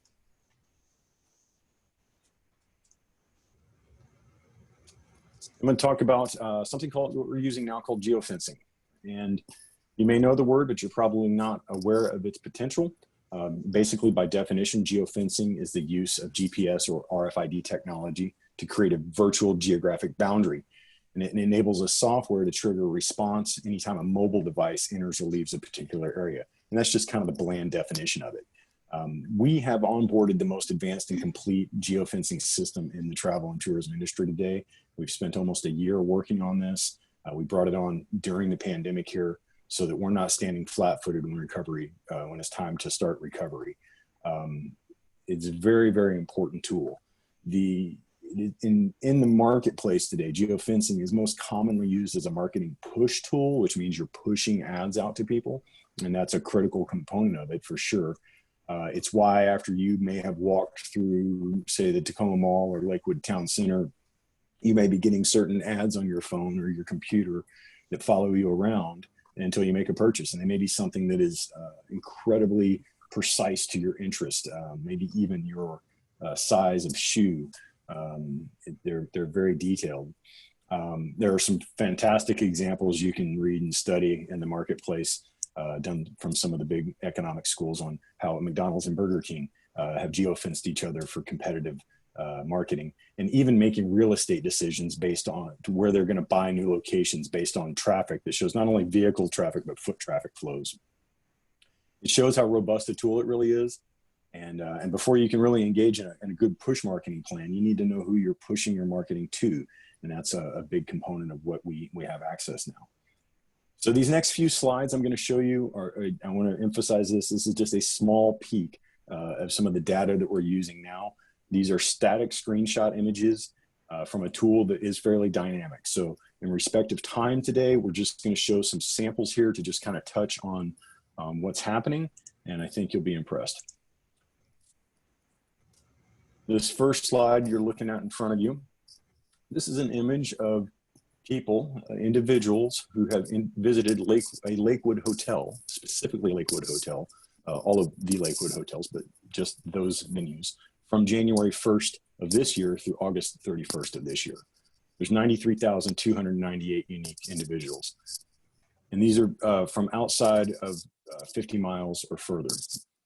We can market back to all of these individually, and we can actually follow that marketing effort back to their return into the market, which simply means we can send them a call to action and then see if it worked, because we'll see if they came back in, if they came back into market. This slide is what we call a correlation snapshot. And this shows us a correlation between guests of Lakewood hotels who also visited Lakewood attraction, like a golf course, Fort Steilacoom Park, American Lake, the shopping center. I'll tell you now that we are going to, our intent, our goal is to break down those individual locations with more detail. We certainly can. It just costs money. We just haven't been able to get to that layer yet. We have fenced an incredibly large area with a lot of detail in it, almost 100 locations. And but this again, just to kind of show you a little bit of its potential here. The top line you're looking at, this particular piece of data happens to reflect January 2nd of this year through September 17th, through yesterday. And I just throw a quick arrow here at a couple of spikes in the graph. The top line is the unique visitors that were here on March 1st, for example. So there were 5,827 unique visitors from outside of 50 miles that were visiting one of our points of interest that we have defined within Lakewood. Again, parks, shopping centers, golf courses, some of the amenities there. 853 of those people, 14.6%, were staying in Lakewood lodging. So that kind of data helps inform us of how we're going to drive plans forward on what kind of messaging and who those audiences are going to be as we start to engage new plans going into the new year. Again, another screenshot here. This is just one that shows, gives us a list. This was 2019 data for the year, Jan 1 through December 31. Gives us by location, by zip code, how many people came in. With the two columns there, the one that says Lakewood area, again, that's the attractions. And the one that's hotels is just the hotels separate of that. So we can kind of see a ratio there just in a number. We saw that represented in a graph line, but this breaks it down a little bit more in detail. So, you know, how many people from Aberdeen saw the area in the year, 1,967, 230 of those people used lodging as an example. This graph is kind of fun. This one's got a lot of colors. This one gives us big bandwidth of what states people came from that visited Lakewood. So again, this is a screenshot of a dynamic tool. So when we mouse move around on this on our side, we can see the detail. We can see more information appears as we do this. I'll just give you some information real quick. The big brown band on the top is Oregon. The green one, the next one down, is California. And that third darker green one, if anybody wants to take a guess, I probably don't have time for guesses on a Zoom call, but I'll tell you it's Texas. The next one, that pink one, is Idaho. And that red band below Idaho is Florida. and then followed by Arizona and Georgia. And this goes all the way down. I believe, if I recall correctly, the very, very bottom line is South Dakota, but it does capture all those states for us, so we can, again, market more wisely. Here's a snapshot of what the year looks like for Pierce County. All of these squiggly lines you see are a collection of all the different assets we're tracking. There's a bunch of them. They get compressed in there pretty tightly. I wanted you to see this just for the complete narrative. That big red line where it says Mount Rainier, that is the Mount Rainier traffic. You can see clearly its seasonality. You can see when that's when wildflowers are blooming and the season's going. That second green line is downtown Tacoma. And then I'm going to go to the next slide here. And this is the same image. What we've done here is we've just muted out all the other colors. And that red line that you see existing there, again, this is 2019 for the whole year. That line is Lakewood. A couple of interesting notes there. You can see there's a blip in April, another one in September where there was some activity happening. And then we can see right on out into fall, winter where our cross-country and cyclocross activity makes some blips on the radar as well. Again, we can get quite deep with that. I'm just showing you some quick bells and whistles here today, what's going on. This next slide here, and I just want to make sure I'm still good on audio, Tao. If you can give me a thumbs up, I can see you. Cool, thank you. This next one here gives us another interesting piece of data. This is correlation between the convention center and attendees that stay in Lakewood hotels. So the big orange line with the big ups and downs is the convention center. The red line is hotel guests. And we can see here that we run between 6 and 13.8% of convention center attendees in 2019 stayed in a Lakewood hotel. That's nice to be able to show that in real data. You know, we've talked about compression for a long time. It's hard to articulate without good data. So here we are, we're finally there. Next graph here. This is a combination of all the Lakewood assets, the points of interest, and the hotels. This is combined January 1 through March 31st of this year. You can see right where the lights go out when COVID hits. That's that big dash line we threw on there. You can see where the data changes. But on March 7th, you had almost 1,900 visitors in your fort walls before the dive. So this next graph here is a busy one that gets into some of the demographic data that we can look at. And I want to point out that we're really collecting three big pieces of data here. Geographic, as you've seen, demographic, as we get a little peek at here, which gives us some pretty nuanced details. And we also get on the back end of this, and it doesn't show up on one of these types of charts, but we get a very heavy psychographic as well. So we get a very complete, robust package to be able to target back to people. So as I've said here, cute data. Now what? It's a lot.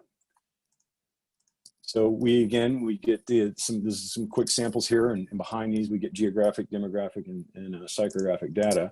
And this allows us to target back exactly to the people who have come here. We can touch them, every one of those devices and those users. We can also target lookalike audiences. That's people that match the same profile as our audiences now, but haven't visited here. And or we can do things like target to competitive locations. So if we want to target like other venues or arenas or other parks or assets that look like ours, we can. Social interests, we can market to people who share those identities. Political interest even, shopping interest, recreation. The AI back-end side of this and the ability to target select audiences is quite incredible.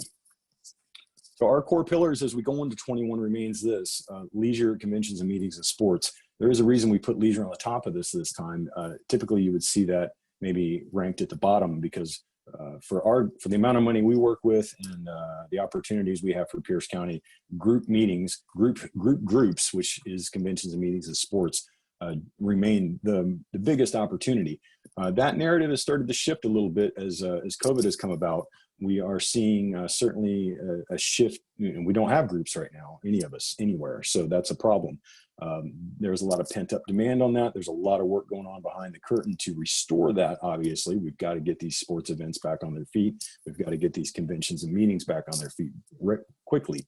In the meantime, people are making day trips. They are activating the drive market. They're anxious to get out of the house and get things going again. So we have made new investments and priority with our stakeholders and vote from all the different committees that collect through TPA and LTACs that have given new focus for leisure. So that's my presentation. The rest of our details is in the packet. Thanks for your time. I'll take any questions you have.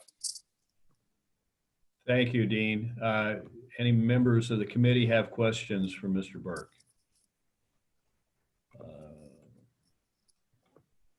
This information is shareable. We will be able to help any and all groups as well, including chamber, your city in-house marketing, parks departments, whatever the case may be. We can help with this data that we're collecting.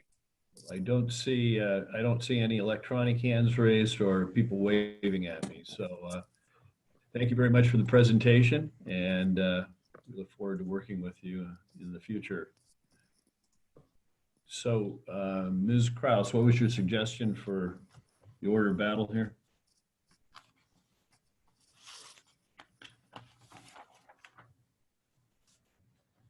I'm sorry, Sister Cities? All right, we'll move to Sister Cities.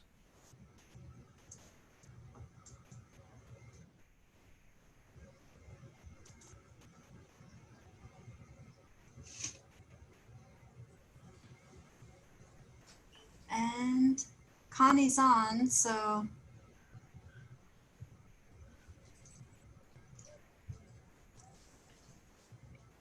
Hi, Good morning. how are you? Good. You're up. 15 Oh, minutes.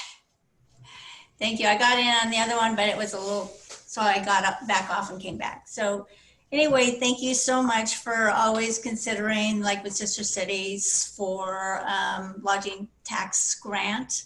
It's always been very helpful for us to support our sister and friendship cities, as well as provide international entertainment to the community on an annual basis. So last year, we came forward and asked for a certain amount for 2 different grants, and presented them as 2 different grants this year. So they still kind of tie into each other, but we kind of looked at redistributing the funds a little bit based on what we received last year, and we were going to request the same amount this year. And the one main thing that we added into the grant proposal is that we'd like to have a little bit of flexibility based on the fact that in 2021, we don't know whether we'll still be able to have large events, so that maybe we could, the delegation might not come during the Summerfest because it's a larger group of people, and so they might come a little bit differently. So for us to be flexible and not tying the 2 together for the travel dates and things like that. So that would be the one thing that we would really like to stress, that it would be beneficial for us if we could be a little bit flexible on the timeframes. We are asking $16,350 for the delegation. It will be a little bit larger than the ones that came last year due to the fact that the mayor will be joining them, and they will bring in some school officials, because we are proposing to have a student exchange. Also, probably not in 2021, but 2022. So the delegation will be a little bit larger. And also, I just want to thank the city for accepting their gift. They've proven to be a great candidate for a real sister city relationship. So I'm looking forward to meeting with them in 2021 and having them meet all the people that received the benefit from their donation. So again, I just want to thank you all so much for your support over the years, and hopefully we can move forward with the same as we have what we were gifted last year in 2020. Any questions? Questions for Ms. Coleman-Lagaty? Yeah, I would note for the benefit of the committee that we received a gift from the city of Gimhae of 20,000 KF94 masks, and I think 1,000 sets of personal protective gear that was in part utilized by the city. A good portion of it was delivered to Emergency Food Network for use by their folks and for the volunteers in the various food banks that they service. And it was most appreciated. It was a very pleasant surprise. They paid the freight. They worked through the hassle of customs, and so it turned out to be, I'd say, a real concrete indication that sister cities have value. Thank you, Mayor. So did you have a second part of your presentation? I don't see. Yes. Can I? And so again, we were also considering that to have a little bit of flexibility. And now that we have seen the city be very successful with the farmers market, it might be a smaller venue for us to do some international entertainment at different venues that are smaller, based on the fact that the Summerfest, as we've had in the past, might not be the best venue for us. So to have that flexibility to provide the entertainment and the international flavor to our city, we would like to build that into that grant. And we are proposing $7,550 for the International Festival. And again, it might be at the Summerfest, or it could be at the Summerfest at Farmers Market. It could be, maybe we'd have an event at the Colonial Square. We haven't used that yet. And so we just want to have a little bit, so we can be more creative in presenting our international flair to the citizens of Lakewood. So again, they kind of tie into each other, but this year they might, this 2021, they might not. The delegation might come outside of the Summerfest time. It's just depending. So, but I think we're all trying to be flexible since March, and, you know, do what we can when we can and things like that, and the best way we know how to do. But we don't want to take things away from our citizens or from, you know, promoting who we are to our sister and friendship cities. So, any questions? Any questions for Ms. Coleman-Lagaty regarding the international festival aspect of their ask? I don't see any electronic hands. Is anybody waving? No. Well, thank you very much. We appreciate all you do. You're welcome. And I hope that the outline in the proposals answer any of the other questions that you may have afterwards. So thank you all so much for your support. And I hope that we continue to have that same support from you. All right. 2021. Thank you, and have a super day and a great weekend. Pray for rain. So, thank you. Okay. So are we moving, are we prepared for the Arts Festival presentation? Arts Festival, I have sent an email and I've called, and they are not online yet. Or wait, hold on, I see attendees. Maybe this is it. Bob Lawrence is on, so I'll move him to panelist. All right.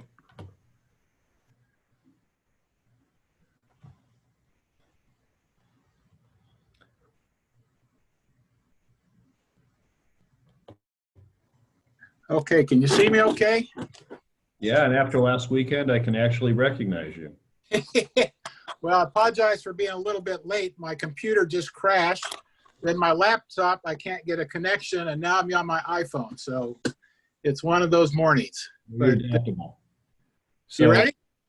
You're up. You have 15 minutes. Okay, thanks, Mayor. Yeah, as you're aware of, we had to cancel or postpone our film fest because of the COVID restrictions, and so that'll leave about $10,000 into the coffers for next year.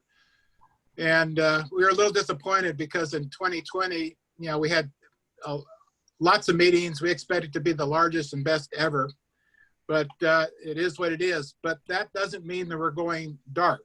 Starting in October, we're going to do a bi-weekly program on our website, Facebook, and Suburban Times, having articles about the films, why we picked them, what the reviews were, a little trivia, and then interviews with artists and authors so they can advertise and present their products or creative products. And we'll do that every 2 weeks up until the next 10th annual FAB, which is October 8th through 10th at the McGavick Center. We've already made our reservations there. And we're looking forward to going forward. And we had a lot of things that we were going to add to increase attendance, as is spelled out in the application. Filipino dancers, the Qualis Tribe display and dancers, a green screen and film exhibit with local film producers, a professional puppet show, Lakewood performance skits by the youth and adult actors, Pierce County Library and military art exhibits, just to name a few. So we're excited about what's going to happen next year, and looking forward to for the 10th annual for Lakewood. So that's kind of a quick rundown. Open for questions. Questions for Mr. Lawrence? Let me check. Again, I see no electronic hands in the electron air. Anybody waving with a question? So you're scheduled for next October at the McGavick Center? Yeah, we've already confirmed the reservations. We have that in place. And like I said, I think in today's world, we have to go digital and virtual, and that's what we plan on doing for the FAB for the next 3 months. And then we're going to carry that over and for the next 9 months to increase our marketing and draw so that next year's attendance will even be better than it has been in the past. And what was the attendance at the 2019 event? I think we put in like 12 to 1,500. I forget what it was, but that's pretty close. And we had over 60 artists and over 40 authors.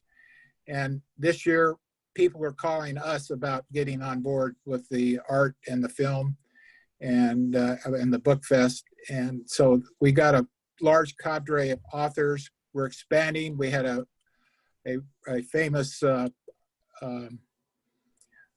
science fiction author, and she's going to do a display and stuff as well. We were going to have different presentations. So every year it's a little bit better. We started with modest beginnings with Ernie Heller setting it off, and we keep growing. All right. Well, if there aren't any further questions, thank you very much, Bob, and look forward to seeing a live event at some point in the future. Yeah, I hear you. Take care. Thanks. So next up on our agenda is an 11:55 lunch break. If it works for everybody, we want to come back at about 12:30, or do we have somebody we can plug in then? I think should work. At 12:30, Lakewood Playhouse will be signing on. I'm wondering if you want to let Linda finish her presentation. Okay, that'll work. If Linda's available. She's on static display right now. She's muted. At 12:30? Well, can you? Or now?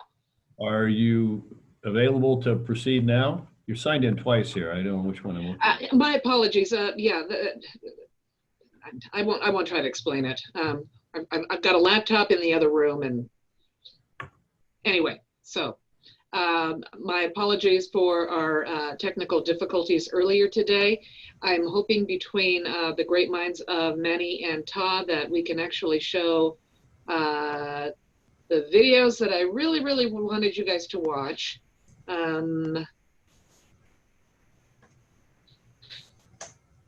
Okay, so my apologies, Linda. I have no social media account, so I cannot log on to YouTube. Oh, what a shame.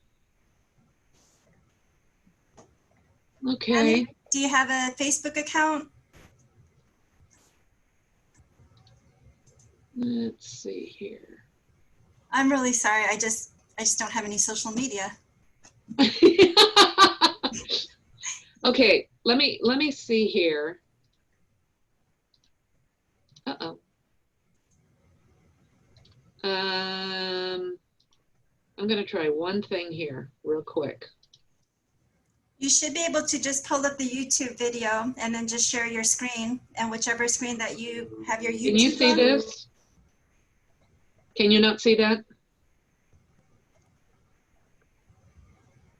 I'm not hearing anything, so I'm assuming that you can't see that. No. Okay. Okay. Let's see if we can find us.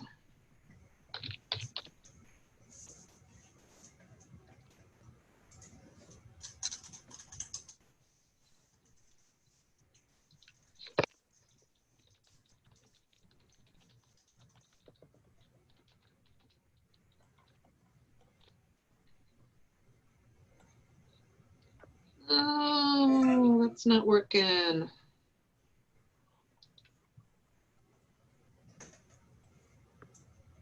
Okay.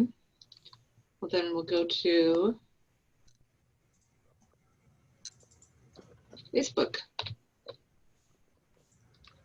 There's something.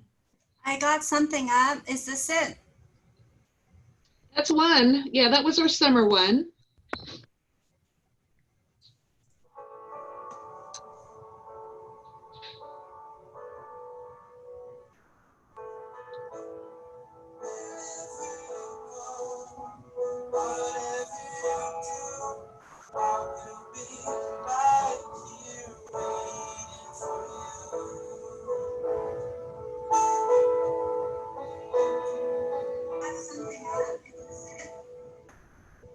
That's one. Yeah, that was our summer one.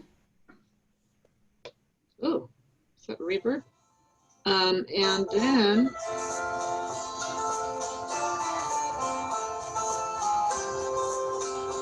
that's from last year. You might want to cut that off.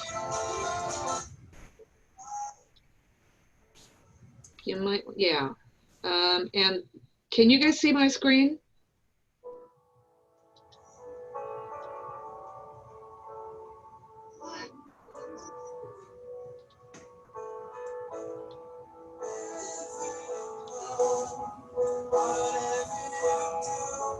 You cannot start screen share video.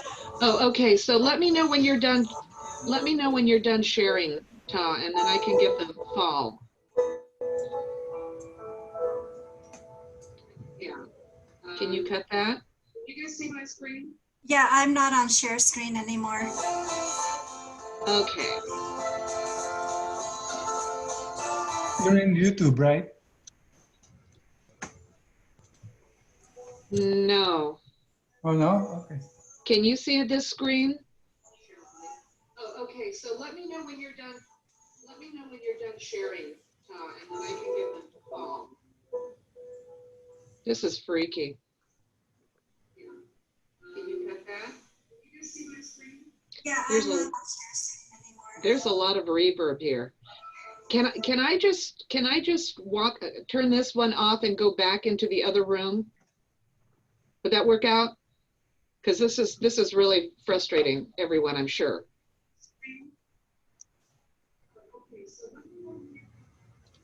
Okay.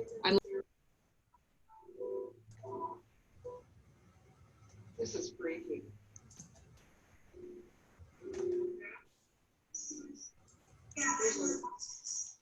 There's a lot of reverb here. Can I?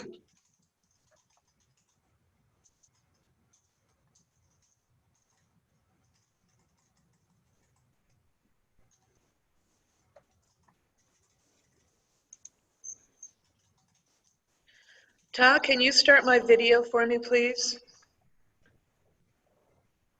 Let's see. I just left.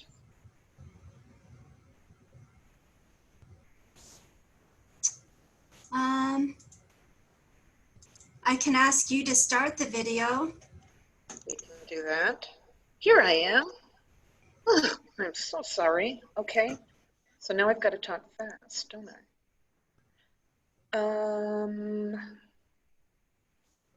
Tell me if you can see, can you see this?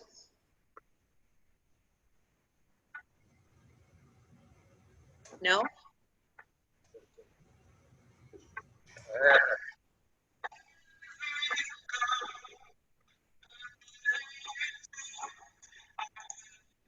Okay, then I give up.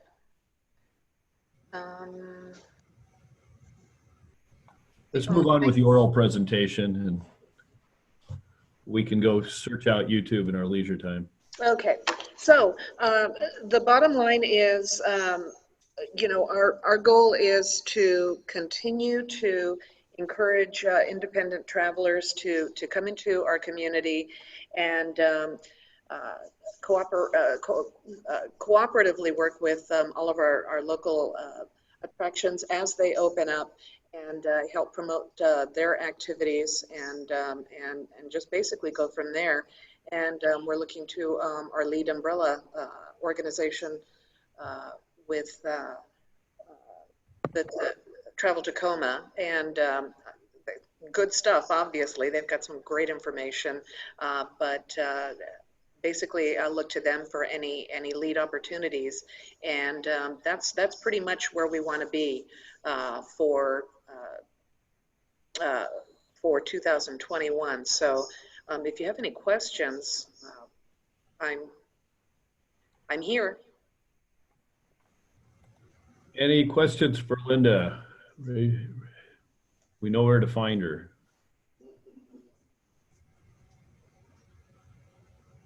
All right. Well, thank you very much. Great job at Lakewood Chamber, and we. My apologies. The juggling the electrons can be challenging. Yeah. So we don't have anyone else queued up right now, correct, Ta? That's correct. Lakewood Playhouse should be queuing up at about 12:30. So we'll have 12:30 with Lakewood Playhouse. I've asked City of Lakewood Parks Department to come on at 1. Okay. So. Then we'll be in recess for lunch until 12:30. Yes. I am going to log off altogether. I was playing around with it. Pretty faint and fuzzy.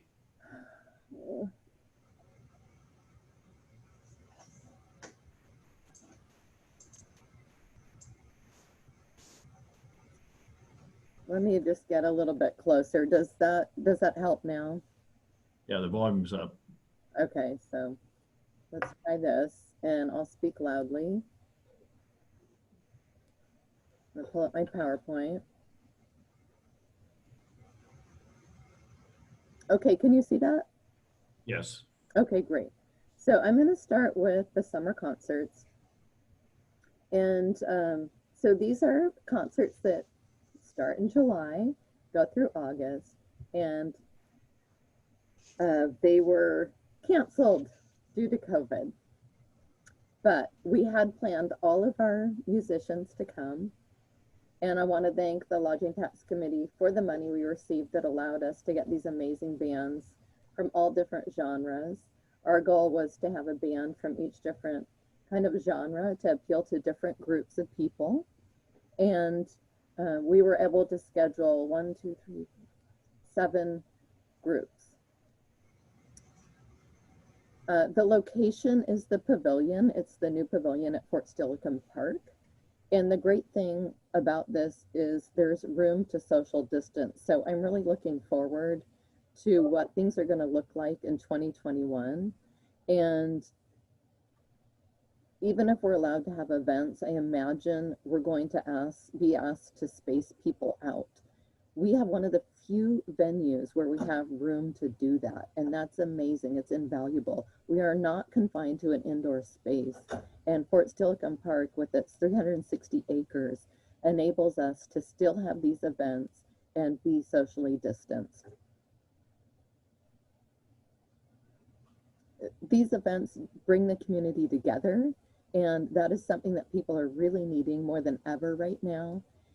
So many events are not going to be able to happen simply because they don't have the space, but the city of Lakewood with our events will continue to be able to have them. It was so great to see this event attract people of all ages.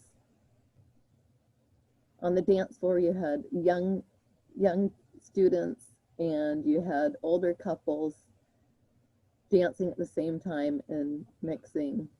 We had people of all different cultures, which is a big goal when we put on our events in the Parks and Recreation Department. And you can see by the picture that it's working, our outreach is working. And it's a priority to attract people of all abilities and make sure it's accessible to them. We engaged Asia Pacific Cultural Center. We always engage our partners to enhance the events. And they provided international entertainment. It was really interactive. You can see people from the audience got up and danced with them and were taught different dances. So we have an Arts Commission member, and for free of charge, pro bono, she developed the new look and feel for the summer nights at the pavilion. She gave us a new Facebook graphic, new banners, new signage. So it's all fresh, new, and is a great way to reach people from locally and outside the 50-mile radius. And of course, everything is all about food. So we're sure to have everything from hot wings to ice cream for the participants, especially if they've come a long way, they can stay and they can eat. With the lodging tax money, we were able to upgrade the level of our musicians. And this is a fact that when we get better musicians, especially musicians from Seattle, it brings a fan crowd from that area. And we can see here the Lonely Hearts Club Band, that brought 450 people. They have a really big fan base. So the more money we have, the more we can pay for our bands. And we offset that by also having free bands like the military band that came, and I believe they flew in from Georgia and performed.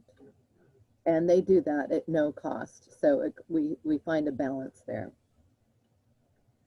I always say, where else can family dance? Families dance, you know, they go to wedding receptions, maybe they can dance, but there's not a lot of places for young children to dance. And you can see how much it's wanted, it's enjoyed, and it's provided at this venue. And I envision that still happening in 2021. So I'm always thinking about how can we pivot? How can we adjust? And I believe we do a very good job of that in Parks and Rec. Brainstorming, an example is that we've started these drive-in movies. You can see here how we can paint the field. I wanted to show you how we can separate cars. They have to be 10 feet apart. This exact method could be used for separating people, families at the concerts. And, you know, this is something we planned within 2 weeks. We got the idea, we put it together, we executed it, it was sold out, and people felt safe and really loved it. So similar things. So in my lodging tax grant, I was asking for some flexibility. We don't know what the phase is going to be with COVID. We do know that we know how to pivot and create events that will adjust to whatever phase we're in. And with our unique setting at the park, the chances are that we'll be able to continue to do that. We do have a mobile stage that we bought and that we can set up at the farmer's market. So for example, we could have one of the concerts that follows the farmer's market or is part of the farmer's market. This field you see here is adjacent to the farmer's market, so it can all be pulled together. We're not tied to having to have it at the pavilion. Of course, that's the preferred venue, but I just want to show you how we can pivot and change and make things work for the community. I love this picture because it just shows how people get there. They don't only drive, they walk and they ride their bikes. You can see the smiles on people's faces, and you can see that loving look of this mother holding her baby and dancing. And that really encapsulates the whole concert series. And that concludes my presentation for the summer concerts. Do you have any questions? Thank you. Any questions for Sally? And you, I guess, have one. Do you anticipate trying to, with this request, maintain or enhance the quality of musicians? Maintain. The $20,000 was absolutely perfect for the musicians that we put in place. That original flyer you saw, we would actually still use those musicians in a perfect world because a lot of time and energy went into picking them out, vetting them.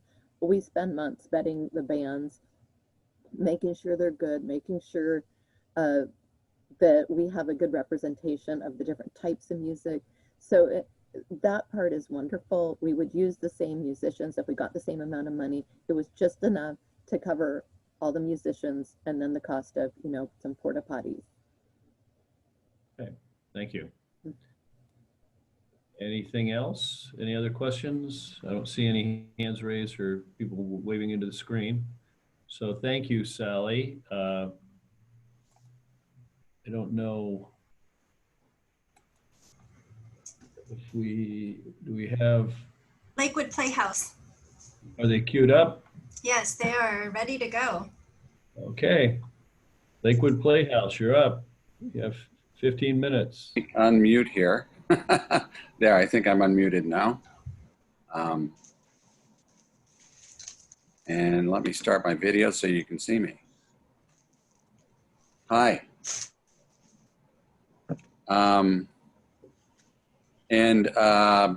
My colleague Heather Hines, is she in the waiting room as well, or? She is not in the waiting room. Okay. Well, I'll begin. Hi, everybody. Thanks for having us here and still doing this process. And thanks for this prime position. I'll let you in on a little theater secret. When you audition, especially in front of a big group of people, perhaps it's an all-day audition, you want to always try and get a prime spot in the audition process. You never want to go at the very beginning because everybody's just starting up and they don't know what's going on. So you don't want the morning or the first slot. And you don't want the end of the day because everybody's cranky by then. Right after lunch is the prime spot because everybody's just back from eating and they're all happy. So that's just, if you ever find yourself in a position where you're auditioning, you might want to keep that in mind. And I could point out, as we know in our education program, our theater education program, you can always take lessons like these from theater and apply them to real life, like right now. So I'm James Venturini, for those of you who don't know me. Myself and my colleague Heather Hines are now the managing artistic directors of the Lakewood Playhouse. John Munn resigned in July, and we took over. I'd first like to say thank you for your ongoing support. We wouldn't have the profile that we have in our community if it wasn't for the support of the city of Lakewood for our marketing programs. It's not just a profile in Lakewood, we have a profile in the South Sound, and that's important. We provide programming 365 days a year, more or less, you know, all year long. And that whether that's full productions, our education programming, which is also all year long, and larger, of course, in the summer when students aren't in school. And also readings and special events, including most recently, one of the big special events we've been doing on a regular basis is called Vet Jam with the military veteran community. Providing them a space to come in and those of them that are musical and get together and jam. It's Vet Jam. We also rent space in Lakewood Town Center for our classes and for storage. So we try and keep everything local. Now in August when, well, back at the beginning of this lockdown or shortly thereafter, I was curious as to what, as the lockdown proceeded, curious as to what might happen with this program. And I was very happy to see that you're still offering these grants.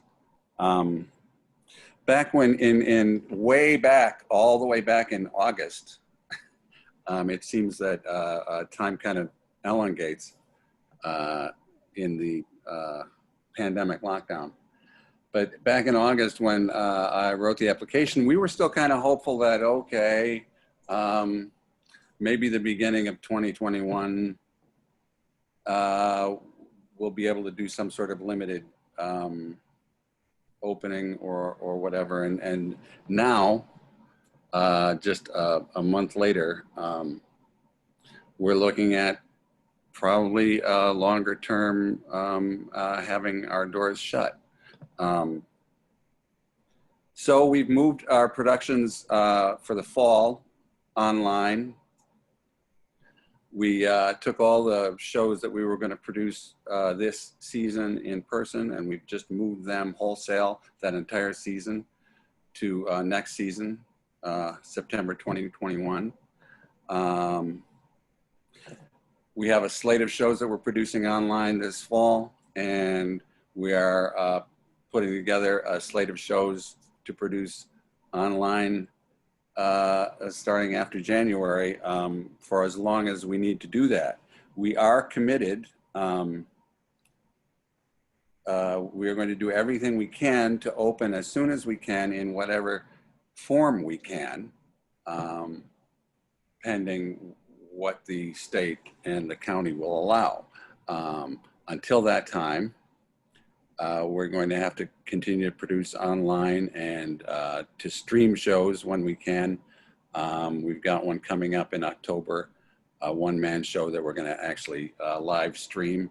And we're looking at smaller shows that we might be able to do that with after the first of the year, depending on how big the cast is and what the government will allow. But I have to say, we are still going to need to market those shows.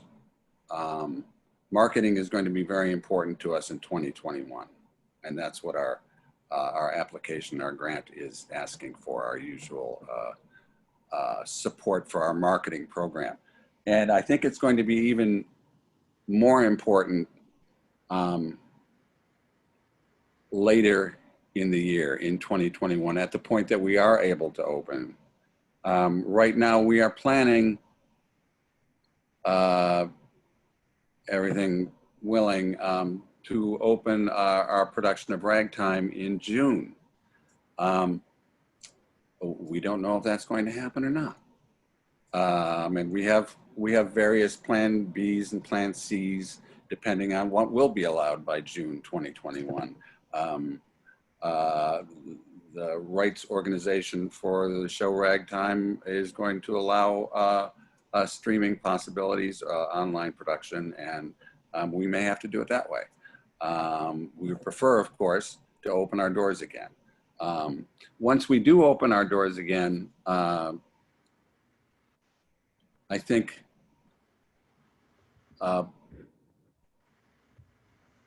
marketing support is going to be even more important than ever.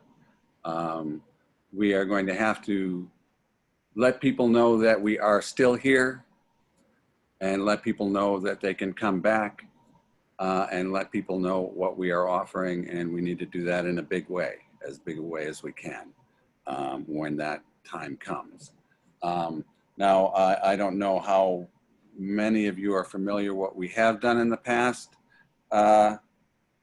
We have this was our brochure from last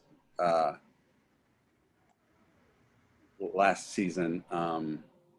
I can't really screen share it because this was professionally printed, and so it's separate files on the computer. But this is what our brochure looked like, and you open the first, as soon as you open it, there's our Visit Lakewood, Shop, Eat, Play, Stay material that we have in many of our print pieces. And then, of course, it opens up to show the shows that we were doing until we couldn't. And this was, this piece was, we printed up 7,500, I think, of these, and was distributed throughout the South Sound by our distributor. And we use this Shop, Eat, Play, Stay Lakewood logo on many of our pieces, including our business cards. So whenever I hand out a business card, that's right back there. As soon as you open our show programs, there's Lakewood, Visit Lakewood.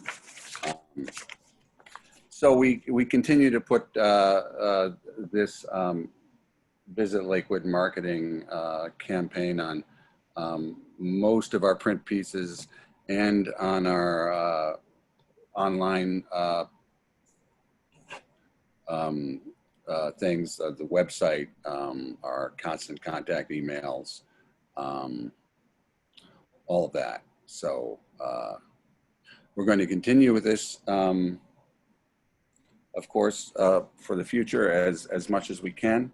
It's going to be, as long as we remain online, our marketing is going to be different, certainly. Our marketing is going to be less print and more virtual.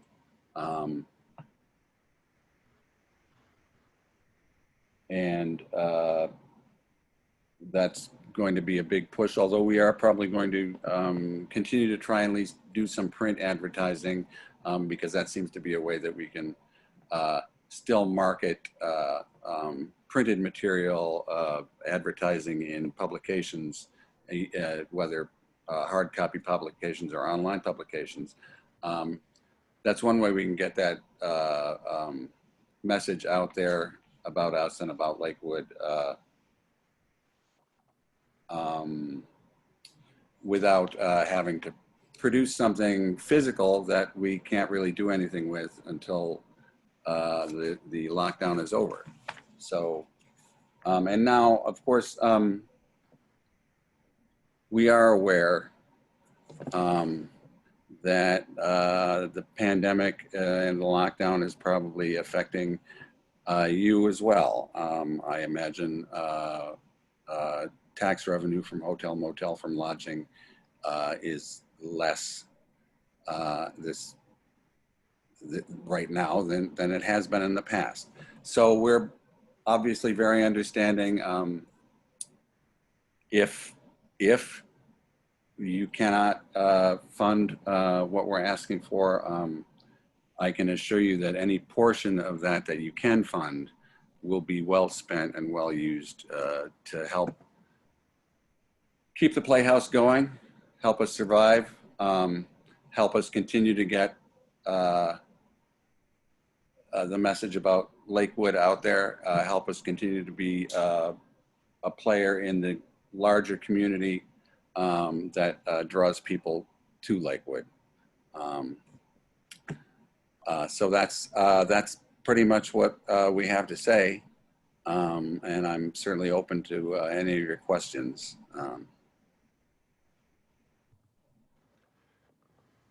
Questions? Shalene.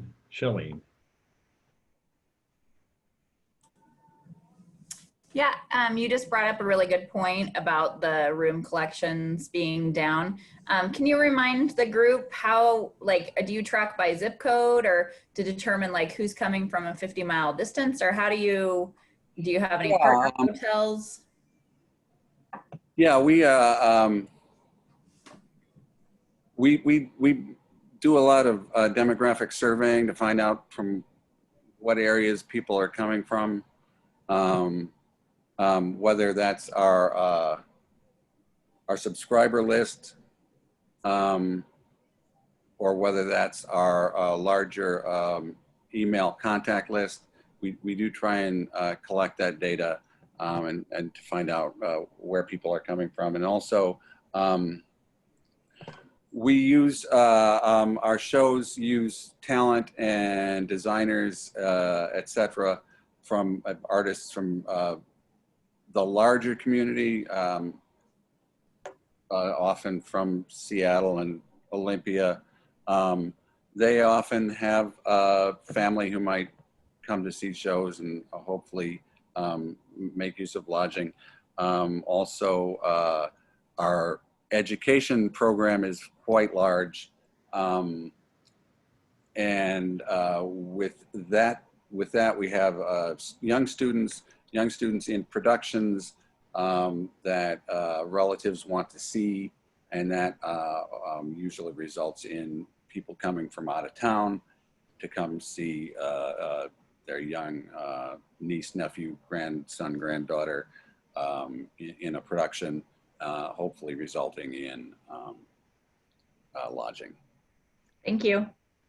You're welcome. Any other questions?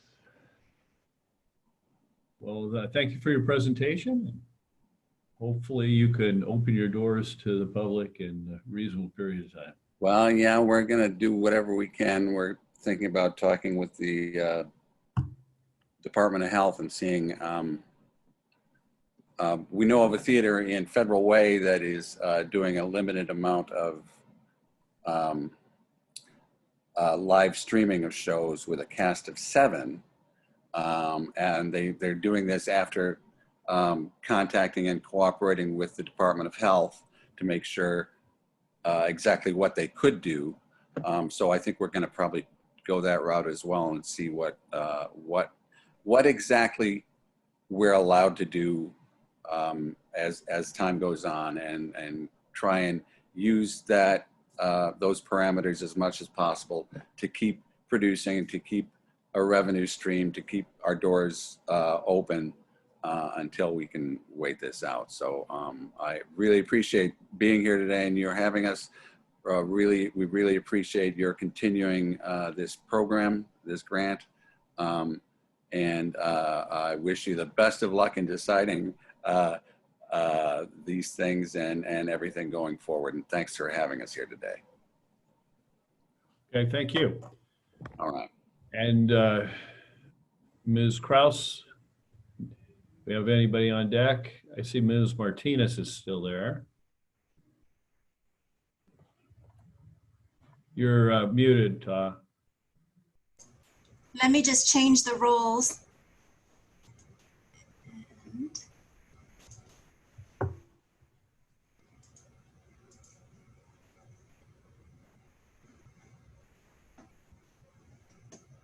Okay, Sally is back on. All right, we unmute Sally. Hi, I have headphones on now, so let me know if you can hear me a little better. It's pretty much the same. Pretty much the same. Okay. Let me just do a few adjustments, please. And then I'm going to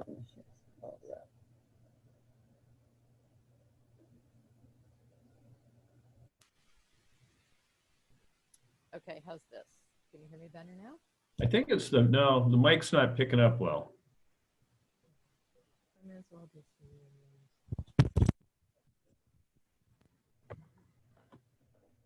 And then take audio out of this. Or go to, sorry, go to mute.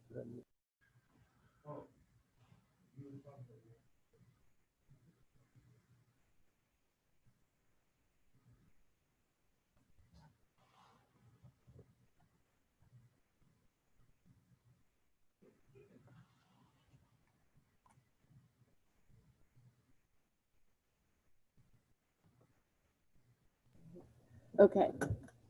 Well, we tried. So, all right, we're good. We'll just go forward. I'm going to talk loud, see what we can do here. Is that okay? Are we back to where we were before? Okay. And going to farmer's market now? Yes. Okay, take it away. I have great news. The farmer's market is considered essential. So it is happening. It's actually happening today. I'm getting calls from vendors as we speak. And I'm so excited. It's just been a fantastic season. And we know for sure, no matter what happens with COVID, that the farmer's market's considered essential and it will take place.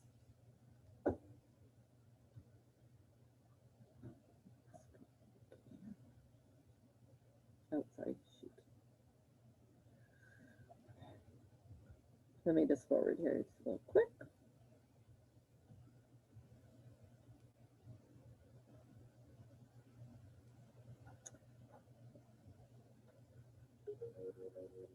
This is our new video.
So that was our season in a nutshell of what it looks like with our new location. Because of COVID, we needed to switch locations. The farmers market vendors have to be 10 feet apart. And because of that, many farmers markets are doing very poorly. They simply don't have the space to put vendors 10 feet apart. Luckily for us, we were able to shift from City Hall and go to Fort Steilacoom Park. And our market is the only market that's actually doing better this year than ever, and better than any other farmers markets, because they had to downsize where we actually were able to upsize and add more vendors. I was able to still secure our sponsors, CHI Franciscan and WSECU, and thankfully the lodging tax grant, which helps this take place. I also leverage as much as I can to make our money go the furthest. I work with interns from the University of Puget Sound. They're paid by the university and they work for us 30 hours a week. This is the first year I actually had 3. So it's almost like a full-time staff, but it doesn't cost the city anything. And they are devoted solely to the farmers market. I also get volunteers to assist. And so we really are priding ourselves this year on pivoting quickly. We didn't just say, hey, we can't do the market or we have to do a really small market. We said, hey, what can we do to make it better than ever? And so we changed the location. We actually changed to a new date, which is Friday instead of Tuesday. We changed to a new time, 3 to 7 p.m. instead of 10 to 3 p.m. on Tuesday. And just as of last week, we decided to extend it to October 16th. So I like to say that we love change. We take it as a great challenge and we make the most of it. And the farmers market is a perfect example of that. every single year our market's sales have increased, and they actually doubled so far this year. This is the look and feel of the new market. Again, Patty from the Arts Commission Pro Bono developed a new logo for us. And we had to make a lot of changes. So we had to educate the shoppers, and we have this shopper agreement. We have our signage out. We want to make sure that people do feel safe. But one thing I can say is some other markets don't have the greatest balance, and they make it really unfun by just hammering in the rules. And we put up the signs, we do everything to make it safe, but it's also a fun, lighthearted place to be, and people really enjoy it. We had to do all new signs, and I used the lodging tax money for this. This shows our new logo, all the new signs that we had to do, new banners. We highlighted food trucks on Fridays. We had to think cleverly about how to mark the spots at Fort Steilacoom Park. And this shows the signs that we were using for one of our 5K races. We just printed out some, hey, stay 6 feet apart signs and added them to these, and it worked beautifully. I wanted to just mention that the farmers market is really labor intensive. It's a lot of heavy lifting, moving, and the interns did a wonderful job of that. And that helps my back last a little bit longer without being sore. This is an example of the signage that the vendors put up. Because we have to educate not only the shoppers, but the vendors about who they can serve. For example, they're not allowed to serve people who aren't wearing a mask.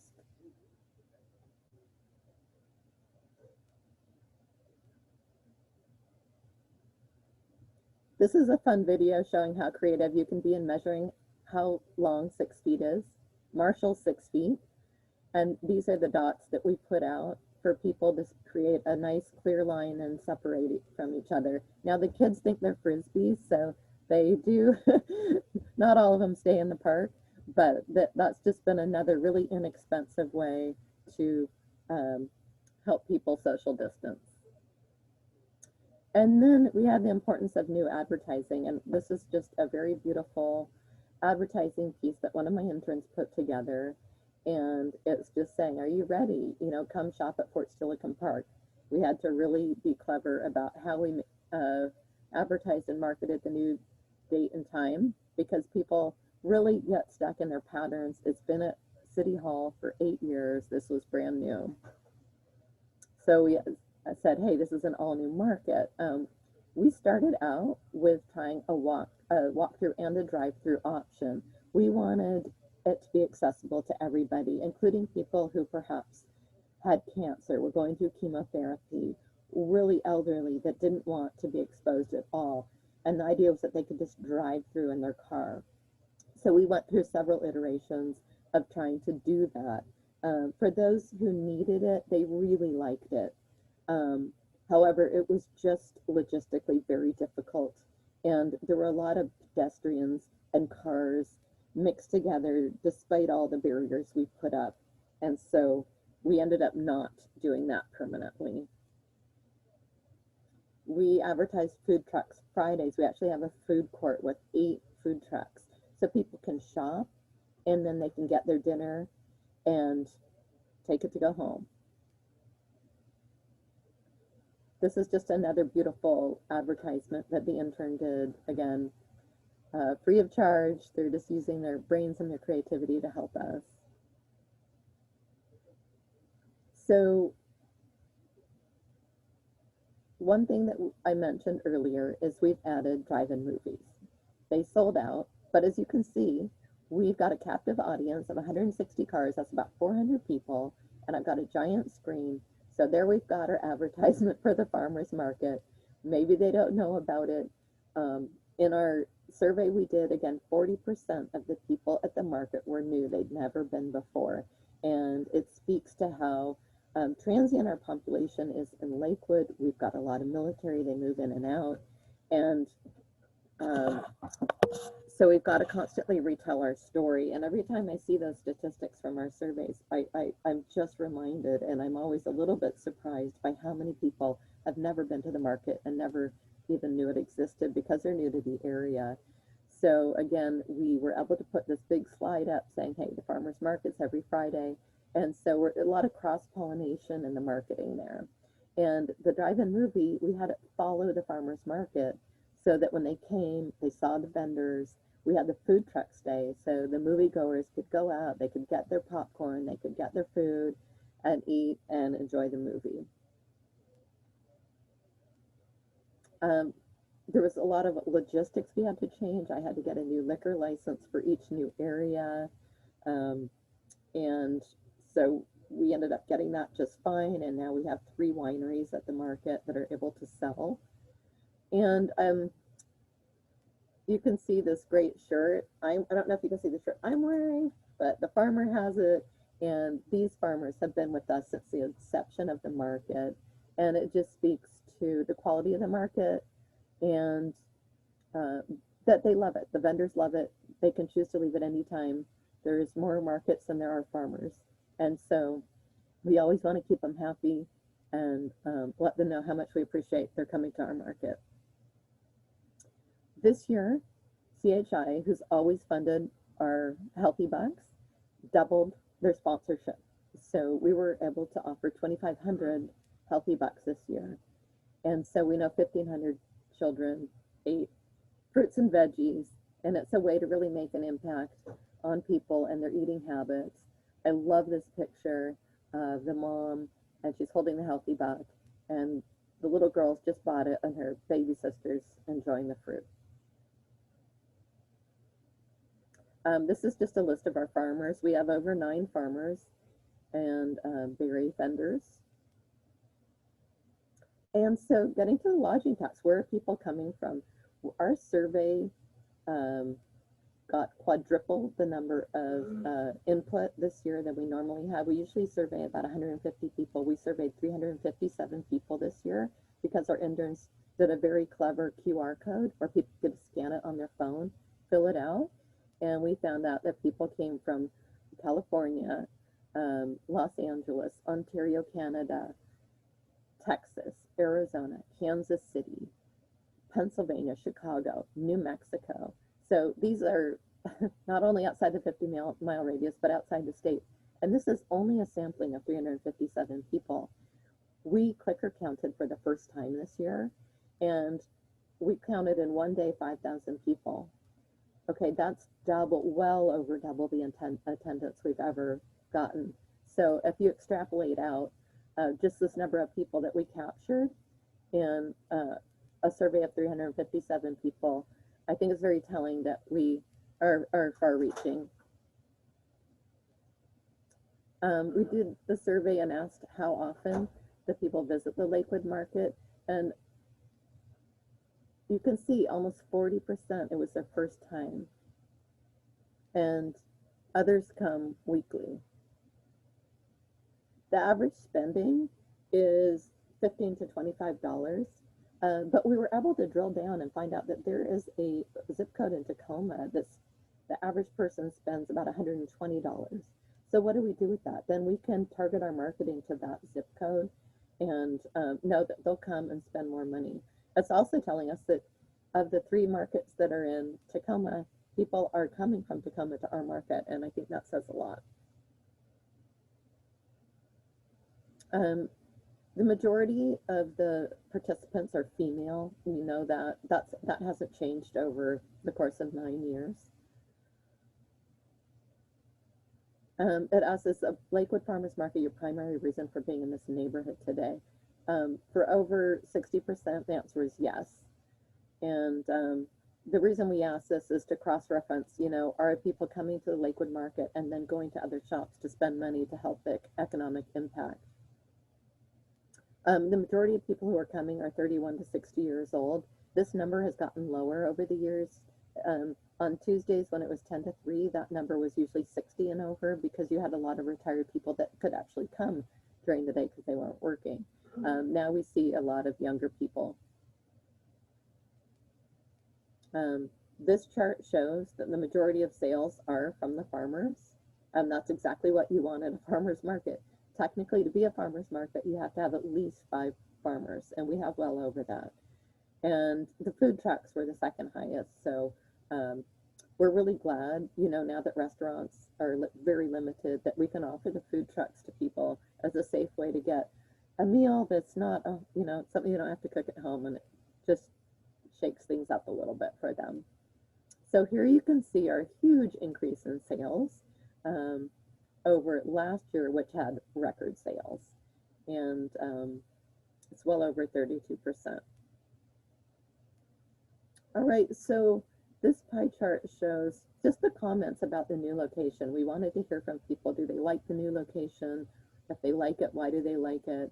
You can see that 23% of the people thought it was a good or better location. They liked that it was more spacious. They liked that there's a great amount of choices of vendors. They simply loved it. It was well organized, and so on. So again, these words just show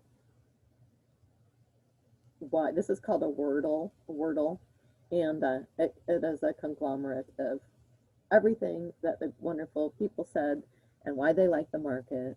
With location is great, right front and center. Like I said, we try to really make it fun, and this shows our food court. We still can have the balloon gal there, and let's see what else we have. And it's a quality of life thing. So people bring their pets, people bring their children, they get flowers. It's an absolute feel-good event. Because of the great reputation our market's gaining, we have many new vendors, and I just quickly wanted to highlight them. This is Wild Heart vinegars, sipping vinegars. They're new. We have a new, this is called Foss Farms, and they do salad dressings. This is our new bakery, which I've wanted for so long, and finally we have someone that sells fresh bread, cookies, cinnamon rolls. This is a very popular vendor from Tacoma that sells reusable soap. It's called the Tacoma Soap Refillery. Honey Glow Candles is new. Pause for Pottery. You can get fresh, beautiful handmade pottery. And we have lumpia. We have new jewelry. We have new perfumes. And an amazing coffee vendor. I'm super picky about coffee, and they're from Fox Island, and it's delicious. So thank you for supporting the farmers market. I know it'll happen next year, and we're looking at actually doing 2 next year, and it's in the grant that possibly having one at Colonial Plaza. We'd like to use this space. We did the test market at the grand opening 2 years ago, and the vendors loved it, the people loved it, and it showed us that yes, a farmer's market would work very well in this location. Because it's outdoors, we'll be able to space out the vendors just fine. We're looking at a 23-week season. That would be from May to October. That's extended from the 12-week season we normally have from June to August. We do that for both Fort Steilacoom Park and the Colonial Plaza. Why? Because people need food, they need to shop, and they prefer to shop outdoors. This is just an aerial view of where the market would be. Yes, there are a lot more logistics we have to think of, and that's costly. We have to bring in honey buckets. We have to bring in a portable stage. We have to have police to block the streets, barricades, and storage. I have gotten permission from the business owners, though, to close the street and do those things, and they're very supportive.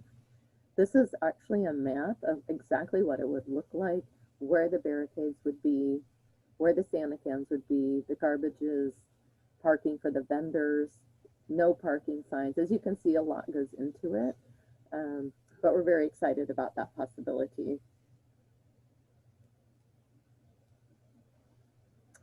Any questions? Questions for Ms. Martinez?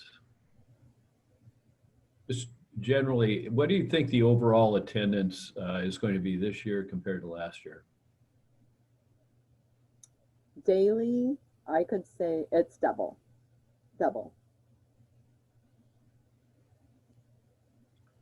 Any other questions? Well, thank you very much for bringing us up to speed on the new farmers market.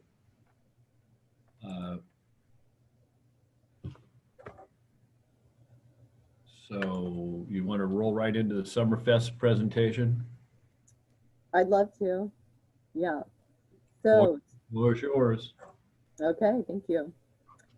Summerfest was canceled due to COVID. It's a 23-year tradition that was hard. However, I'm going to go back. So I'm going to set the stage because there are some new people on this panel. And I'm going to show the professional commercial that we made last year. And let's roll with that. Join in the excitement of Lakewood Summerfest, Saturday, July 13th. Last year, over 40,000 people enjoyed the extreme entertainment, including trampoline acts, stilt walkers, aerial motocross show, and hot air balloon glow. It's a free festival at Fort Silicon Park with 2 stages. Live music features the Infinity Project, Washed in Black, Aphrodisiacs, and Chapter 5. Enjoy over 30 food vendors, classic car show, and 3 outdoor movies. Make Summerfest July 13th a family tradition. So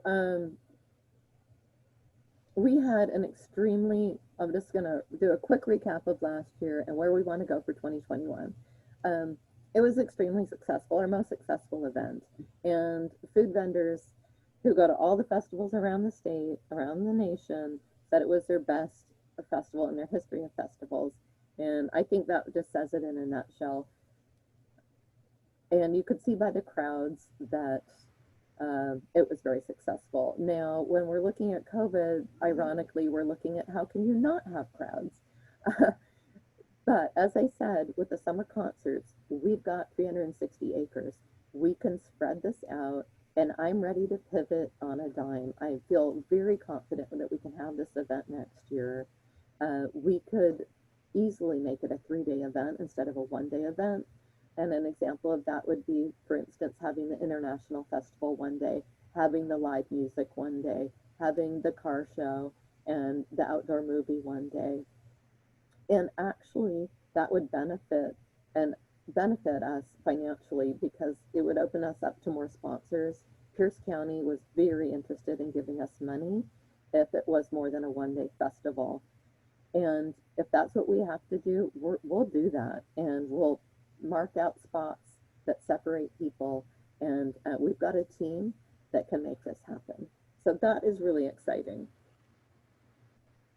So again, last year, 40% of the people that participated in Summerfest, it was their first time. And so I spend a lot of the lodging tax money on marketing. And what I can tell you is marketing on the radio has been the best thing I've ever done. And it is the draw for people outside the 50-mile radius. People all over the state are hearing these radio stations and they tell me about it. They tell me how they heard it from Seattle or Bellingham or wherever they were. And they drove down because they heard it on the radio. And of course, we really focus on JBLM because that's where all the people are moving from, the new military are coming in, and we want to reach those families. And so they have a package that I usually get that is their welcome guide, and they actually deliver flyers right to their doorstep about Summerfest. So I work very, very hard on sponsorships all year round, particularly in the summer when businesses are doing their budgets. What I'm finding with COVID is that the businesses still want to sponsor events, and they're coming to me to sponsor the drive-in movies, and that's a perfect example. So as there are less events happening, less entertainment happening because it's indoor venues, those businesses are really looking for things that are happening, and the city of Lakewood is putting those things on. And hopefully that'll continue with Summerfest. So I feel very confident we can continue to get sponsors, if not even more sponsors. this is Washington Festivals and Events magazine. We made the cover this year. That was huge. We graced the cover of this magazine. It would be the year that we don't have it and it was canceled, but the fact is, to make the cover of this magazine that highlights every single festival in the state was a really big deal. And then I also advertise in 425 magazine and Seattle magazine to reach the audience that's outside the 50-mile radius. So I make a really concerted effort to get people from all over the state. Last year, I added these really colorful, fun stickers as a way to locally promote the event. And for example, I had the Original House of Donuts be a partner, and they handed out these stickers with every box of donuts. So I make it a priority to really not work in isolation and to pull in as many partners and businesses as I can, get them equally excited about the event. The House of Donuts created a new Summerfest donut, so that's something that they come out with every summer and they promote a month prior to the event. And they have 9,000 followers, so all their customers hear about it. I pulled in Puget Sound Regional Volleyball, and they shot out an email to 30,000 families. It's something that we simply can't do on our own, but by pulling in the partners and accentuating the importance of them advertising for us, it has really gone a long way at no cost to the city. Quickly, we had 34 food vendors. All of them advertised. We had 150 vendors. All of them advertised. That's no cost to us. We had 34 passport partners. They advertised. Our musicians. I make it mandatory as part of their contract with me. These bigger, much bigger musicians that play now have a big fan base, that they put it on their website and they shoot it out on their social media. We've worked with the Seahawks Peace Bus now, who love our event. They reach well over 7,000 people on their social media to promote it. They are all equally as invested as I am in the event. We pull in our local X Games celeb to do the motorcycle jumping, and he's got a big local fan base. And so for outside the 50-mile radius, we reach 74% women and 26% men. We know we reach people in the age group of 25 to 54 years old. Why is this important? Because of my sponsors. They want to know who we're reaching, and I can show them, and then they they know that we're doing a good job tracking people. If you're out selling, the Subarus and you agree to a sponsorship, you want to know exactly who you're targeting.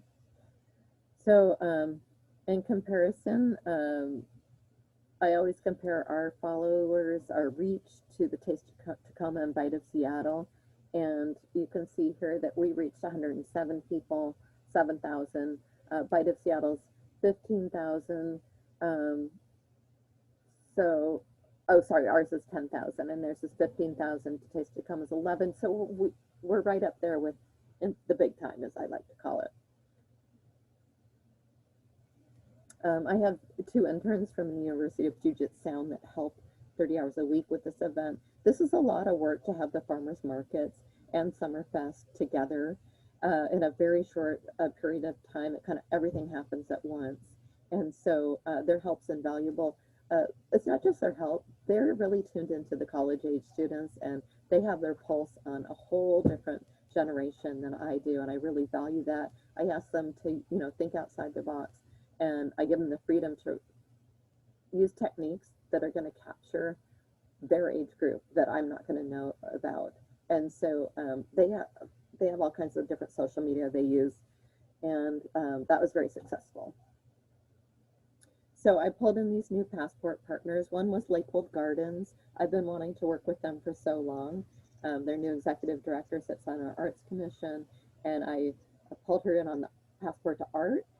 And we pulled in the Tacoma Highland Games, Alchemy Skate Shop. So we have a pop-up skateboard park, and that's been something new. Just people love it. So I guess I never rest on my laurels or take anything for granted. I'm always looking for what's new, what's missing, what can we add.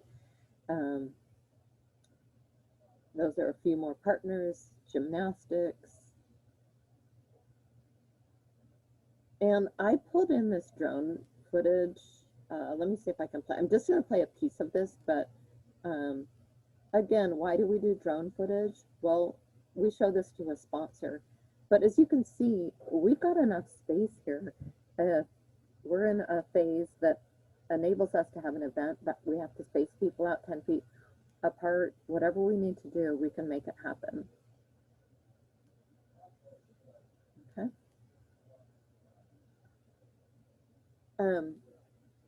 So this is just our poster, and I'm just going to highlight the hot air balloon. We always try to do at least one new fresh thing, and last year we had the hot air balloon glow.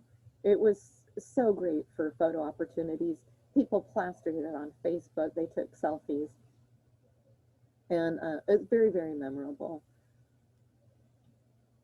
We worked with Pierce Transit and to get people to use the bus. So they had a special prize if you took the bus and then went to their booth.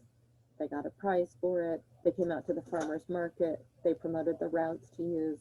So always keeping in mind that not everyone has transportation to Summerfest. I always keep that top of mind, and how can we help them get there? We want it to be a true representation of Lakewood. And so the key elements, you know, of the event that never change are the live music, the kids zone with the inflatables, and then just kind of the photo opportunities where I bring in the stilt walkers and kind of the pomp and circumstance that you might not find at other events. And I really like to focus on teens because they're a group that's often left out. Bubble soccer has proven to be their favorite. And Sister Cities has been an incredible partner. When I first came on 5 years ago, I looked around at the event and it was very white. And I thought, festivals, a real festival has a lot of diversity. That's when they first partnered with us.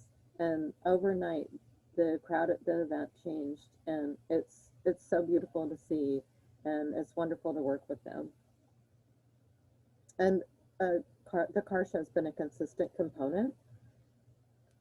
And it's huge. It's so well done.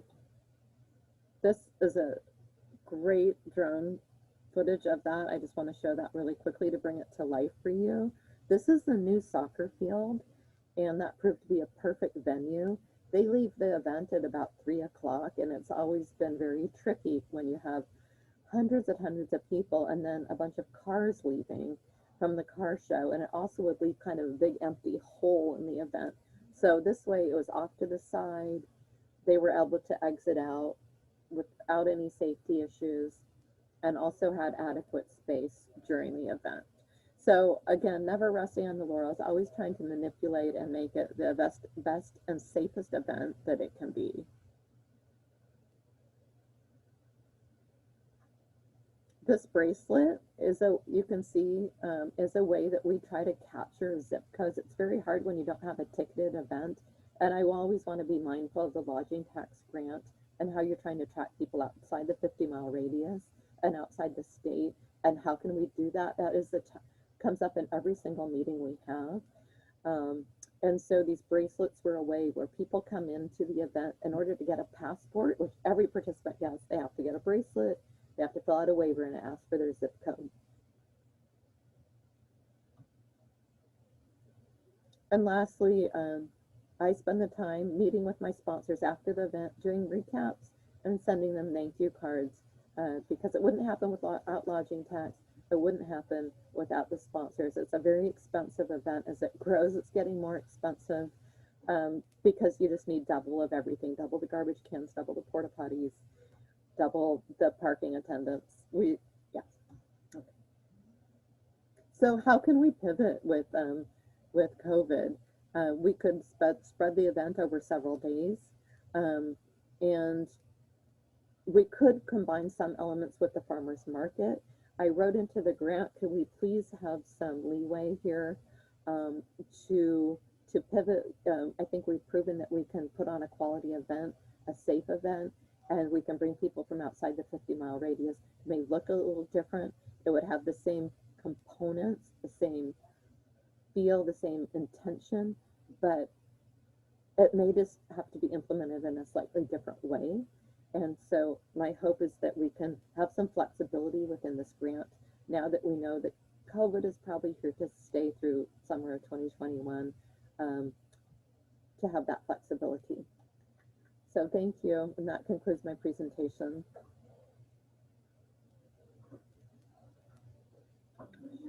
Questions for Sally on the Summerfest? I don't see any. We missed it this year. I know. So it'll come back bigger and better than ever, I'm sure. That's right. So thank you for all your work and great presentation. And Thank you. I think that completes it for the parks, correct? Correct. And then we will move to the City of Lakewood imaging promotions. I think that's Becky Newton, isn't it? Yes, just one moment, please.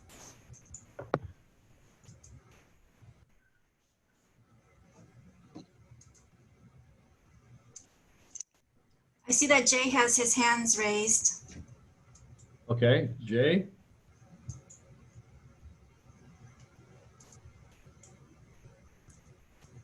And I will, okay.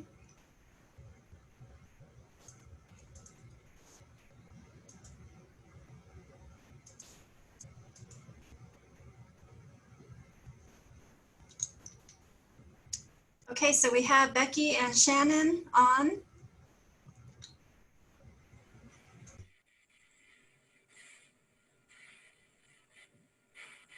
Hello, everybody. Can you hear me? Made it back from the North Cascades, huh? I did, back safe. Missed the fires, which is good. Looks like Becky is on. Great. All right. You've got the floor. Okay, great. Hi, everybody. My name is Shannon Kelly Fong. I'm the Senior Policy Analyst at the City of Lakewood, and I'm joined by Becky Newton, who is our Economic Development Director. And first and foremost, we just want to thank you for your time and commitment for serving on this committee. And I'm going to share my screen with you really quickly. So hold on just a second while I turn this on.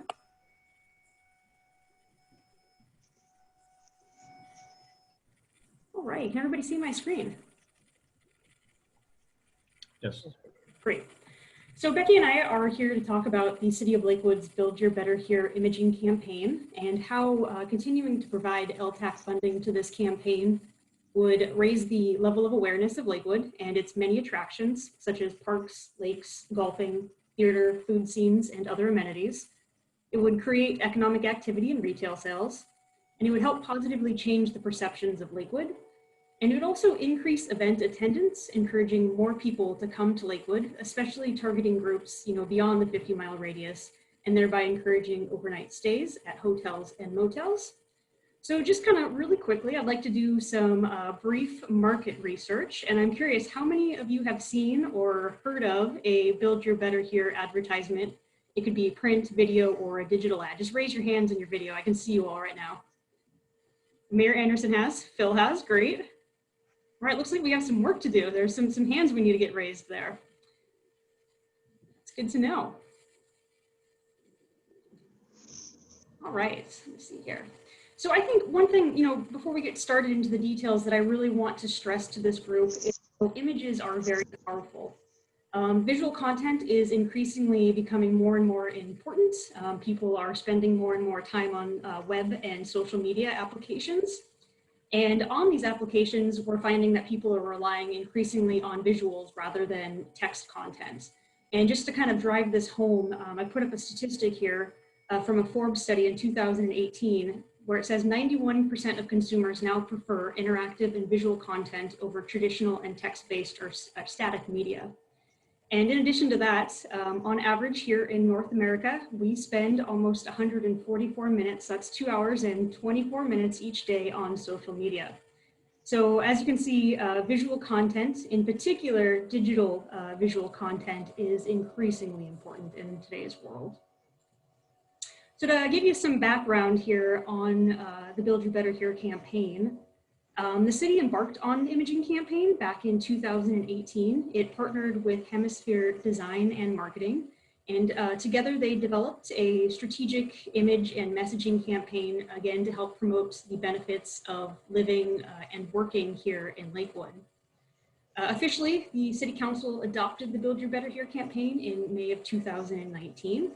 And since then, Hemisphere and the City of Lakewood's communications and economic development departments have worked very closely to create a number of targeted print and digital advertisements, including several videos that highlight Lakewood's business environments, the quality of living here, and leisure activities.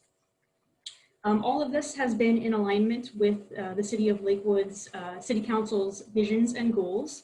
Particularly, I posted one here under transparency, which is dynamically promote a positive image of Lakewood.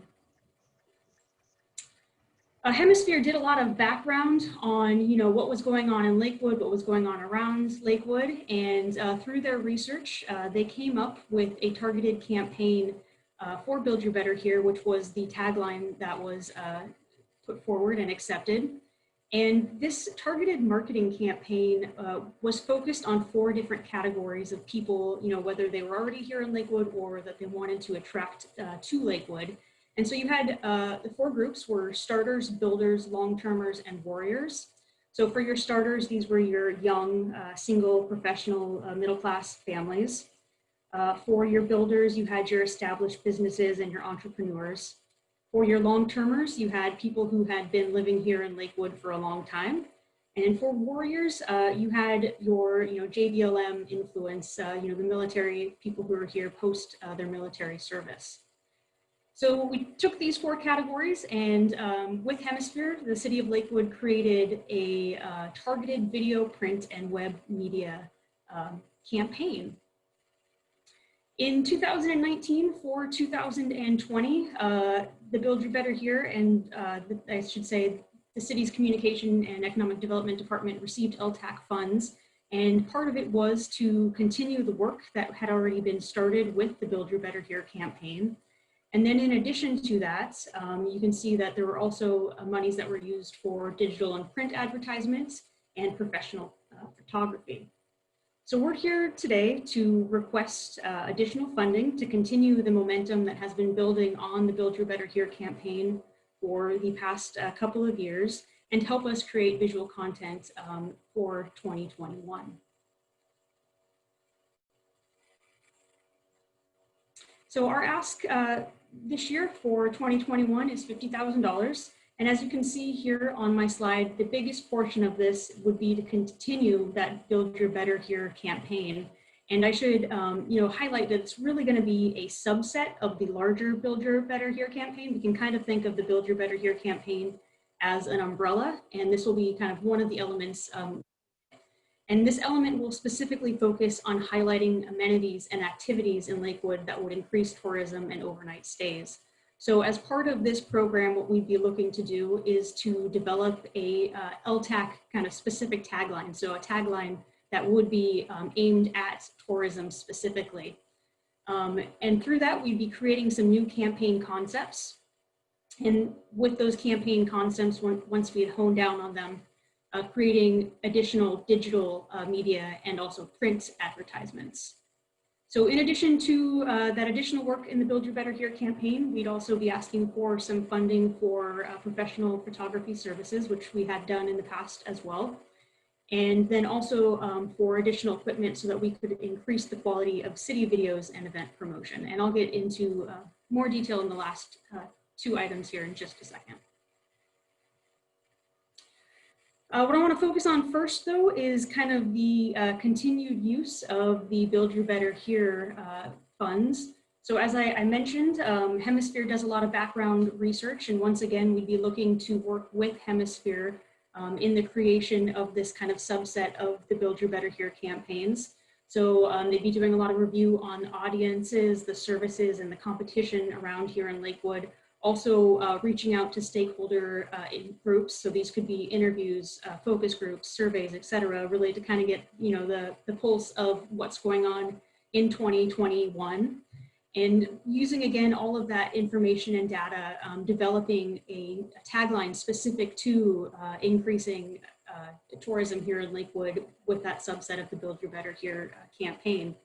So in total, they'd be with the city helping us design 3 campaign concepts.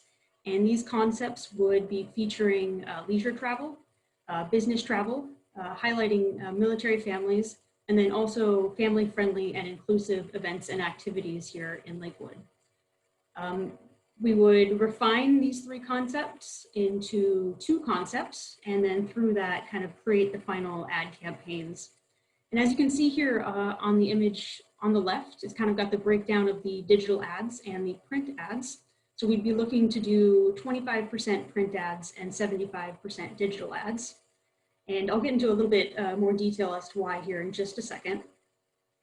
And then also what we would do is we would continue to monitor throughout 2021 and adjust if necessary, based on how the campaigns are doing, because we would have some of that real-time data with the digital advertisements.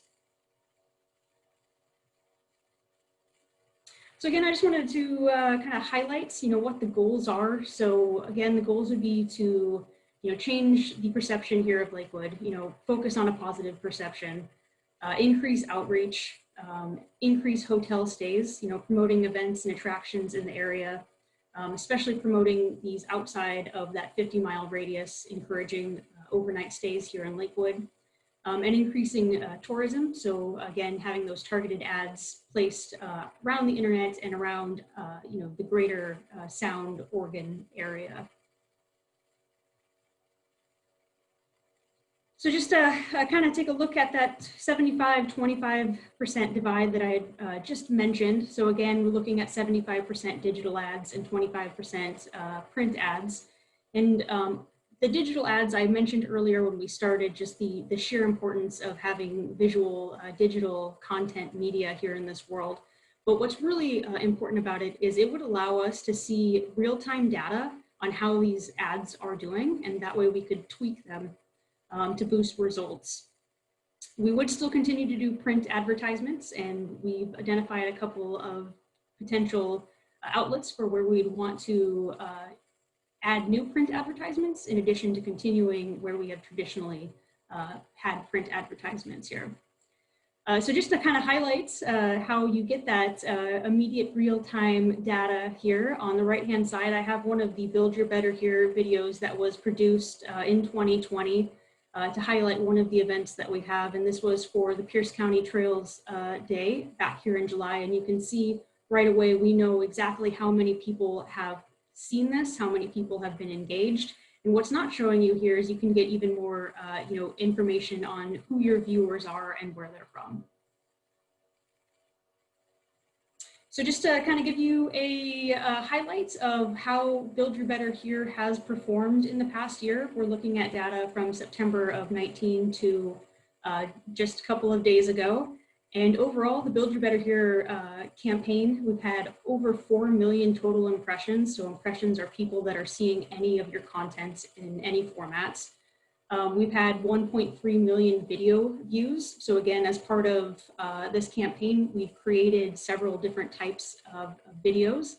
And through all of those, they've been played 1.3 million times. And this has resulted in over 40,000 clicks. So a lot of clicks are to links. Specifically, we have a landing page for Build Your Better Here. And as part of this kind of subset, we'd create a new landing page as well. So we can see how many people go to that web page, and then we can also see how many people engage with content on those web pages. So here, for example, you can see how many PDF downloads we have had from our Build Your Better Here landing page, and it's 4,307. We're also seeing that a lot of people are highly engaged in the videos that we have been creating. You can see here on the right side, which is showing you the video quartile rates, that most people, over 53%, are watching all of the videos all the way through, and a greater portion are watching 25 to 50%. So people are getting eyes on our materials, and they are watching them. So in addition to building off the Build Your Better Here campaign, these monies would also once again be used to hire a professional photographer. We've done this in the past. You know, we get very good quality images at all of our events. For example, Summerfest, Truck and Tractor Day, the Christmas tree lighting festivals, and summer concert series. And then in turn, we take these high-res images and we use them for event promotions. So a lot of our content that goes up in social media is from images that were captured by our professional photographer. We've also used these photos as elements in our Build Your Better Here campaign. And on our website, I should say, as well. In addition to that, we are requesting funds, like I mentioned earlier, for some video equipment, and this would allow us to capture better quality videos for our events and our promotions. So in particular, these are the 3 items that we're looking to get. One is a gimbal. I don't know how many of you have ever you know, used your phones, for example, to record something and it's very choppy as you're walking and you're trying to get one of those really classic clear shots. What a gimbal allows you to do is it allows you to stabilize as you're moving so you actually can get those shots without the shakiness of your hand. In addition to that, some editing software that would allow us to edit video content a lot faster, and then also a microphone so we could capture audio better for the video content that we are creating for all of our online and video content. So again, you know, this campaign and all of this would really help benefit the city, its residents, businesses, and real estate brokers. It would change the perception of the city. It would raise the awareness of Lakewood's amenities, attractions, and events. It would spur economic activity and retail sales. And importantly, it would help increase tourism, including overnight stays here in Lakewood. So I know I went pretty fast, but I want to thank you all for allowing us to be here. And I know that I and Becky can answer any questions you may have. Are there any questions from Ms. Kelly Fong? That's a lot of information.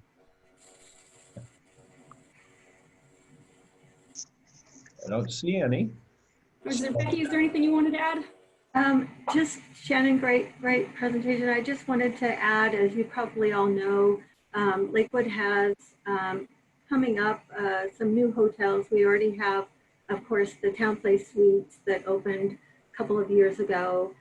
Wood Spring Suites is under construction, and finally the Comfort Inn opened here. And so we have a lot of new hotels to promote, and also our proximity as Shannon had mentioned, and our relationship with JVLM, military service members, their families, and contractors brings a lot of business events and also families here to stay. So we have a mix of shorter stay and longer stay product.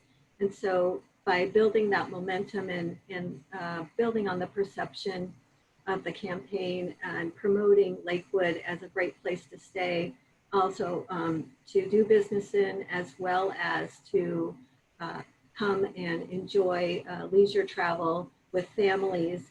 I think it's very important to continue that momentum. We have been pivoting. It's been great to work with Hemisphere because they are available to change the campaigns, to add new videos as we change our events.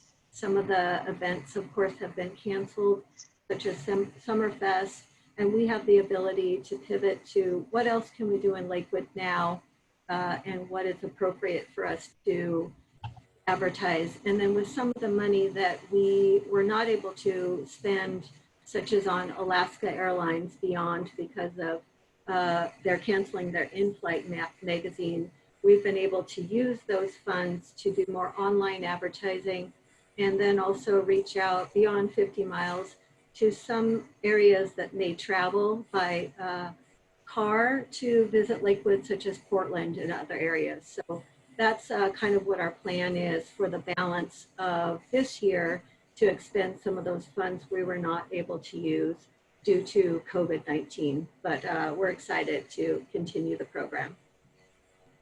Thank you. One more shot at questions from the committee.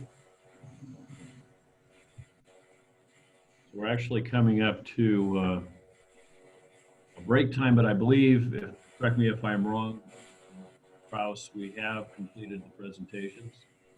We have one more presentation. I think Linda didn't get to do her Night of Lights. All right. So I am just going to open up her PowerPoint presentation. And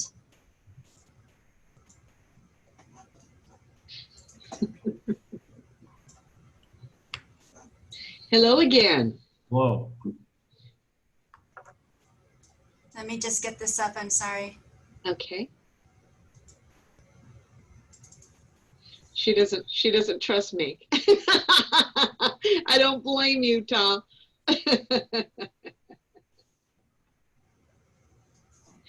Okay, well, thanks for having me again. We began our program Nights of Blue Lights this past year.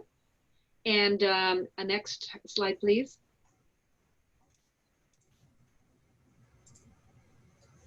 A little bit of background. Norton Clapp was one of the developers of the Lakewood Colonial Center, and his first wife, Mary, her favorite color was blue. If you go inside of the Lakewood Theater, you will see that the upholstery on the furnishings is in blue, and she was just wild about the color. She began back in the early 30s decorating the Colonial Center with blue lights. And she inspired other owners in the area and in other nearby shopping centers to decorate in blue lights as well. And it soon symbolized this holiday spirit of community that we have here in Lakewood. Next slide. So for decades, people traveled throughout South Sound to see our city lit up in blue, and it really became a destination for holiday shoppers. I don't know if any of you were any of you around in the 60s and 70s? Okay, no hands. Well, as a child, I can remember my dad driving us around, especially up and down Gravely Lake Drive, where it was just a blue winter wonderland. It was absolutely one of my favorite things to do over the holiday season. But by the 70s, the blue lights were really kind of not the thing to do anymore. People started going with color, and then of course in the 80s and 90s, white came in, and it was just kind of a forgotten tradition. And there were several attempts to revitalize and reawaken this tradition, but there was very little interest. Next slide. So of course, the blue lights took on a new meaning when our 4 Lakewood police officers were gunned down back in November of 2009. And in weeks after the tragedy, wherever you drove in Lakewood, you saw blue lights. You saw blue lights on porches, and it was to commemorate and honor the 4 officers that were murdered. The Lakewood City Council declared blue the official color of Christmas lights for our community, and it became hopeful to us at the chamber that it would become a new tradition. Next slide. So what we're doing is focusing on a community awareness campaign, and we're encouraging our businesses to go blue, but also our residents. We are doing a holiday blue light drive and have ordered C9 bulbs, strings and strings of bulbs to light up the businesses and to help our businesses start decorating for the holiday season. Our primary objective is to get really Gravely Lake Drive emblazoned in blue, but obviously we would love for the entire business community throughout Lakewood to put up blue lights as well. Sally's not here, but there's been discussion about starting our Christmas parade at the Colonial Plaza, where the blue lights all began, and we're hoping that when we have our Christmas parade, that it will actually begin at the Colonial Plaza and end in front of City Hall, in front of the big Christmas tree. Next slide. So we believe that creating a stronger sense of identity and pride among residents is foremost, but it'll also help develop and brand us as a unique destination for out-of-towners as well. In this period of time, especially with the pandemic, it's an opportunity to encourage visitors to come, drive, and experience the lights here, as well as to shop and dine and overnight. So obviously, since you're here, why don't you spend some money? Okay, next slide. So resurrecting this tradition and branding our own unique footprint in the region, I think, is a wonderful way for us to promote Lakewood during the shoulder season. And restaurants and retailers, of course, can expect to see a boost in sales activity. Then the following year, the next year, we would like to start putting together packages for lodging, theater, attractions, that we could actually build packages to help promote the Holiday Blue Light Drive. Next slide. So showcasing the Colonial Plaza as a gathering place is our startup point, and we think that it is undeniably a terrific formula for economic growth in Lakewood during the shoulder season. Next slide. Here are some of the businesses that started putting up blue lights this past year. Next slide. Next slide. Next slide. Next slide. Next. Next. Next. Next. Next. And there we go. So that is where I conclude my presentation. If you have any questions, I'd be happy to entertain them. Questions for Linda? Not seeing any. Ms. Kraus, do you see any? No, I do not. Okay. Well, I must have answered all your questions then. Yes, you have. Thank you for indulging me, and thank you for your patience today. And thank you for all you do all year. So now we have concluded our presentations, correct? Yes. So we'll take our afternoon comfort break till recess to 2:15, and then come back and go over the deliberations on the recommendations for awards. All right? I'll see you at 2:15. Thank you. Ta? Yes, dear. I got it up. It's on our website now. So we have the fall video.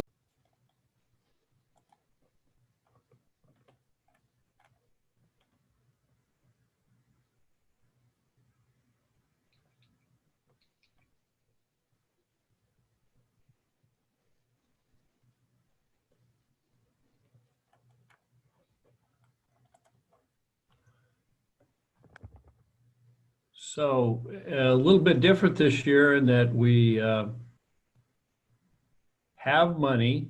So it's a question of whether it's deserving and qualified.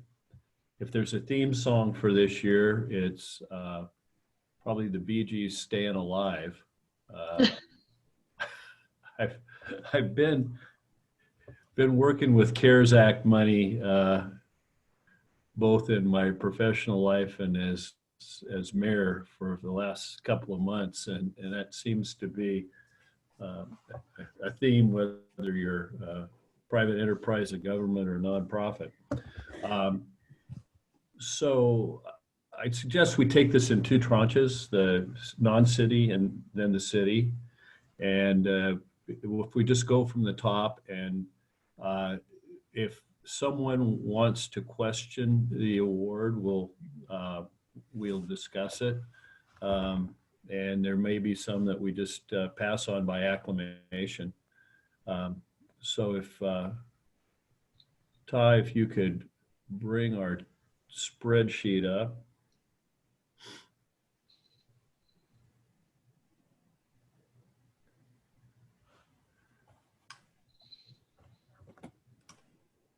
And make it big enough that I can read it.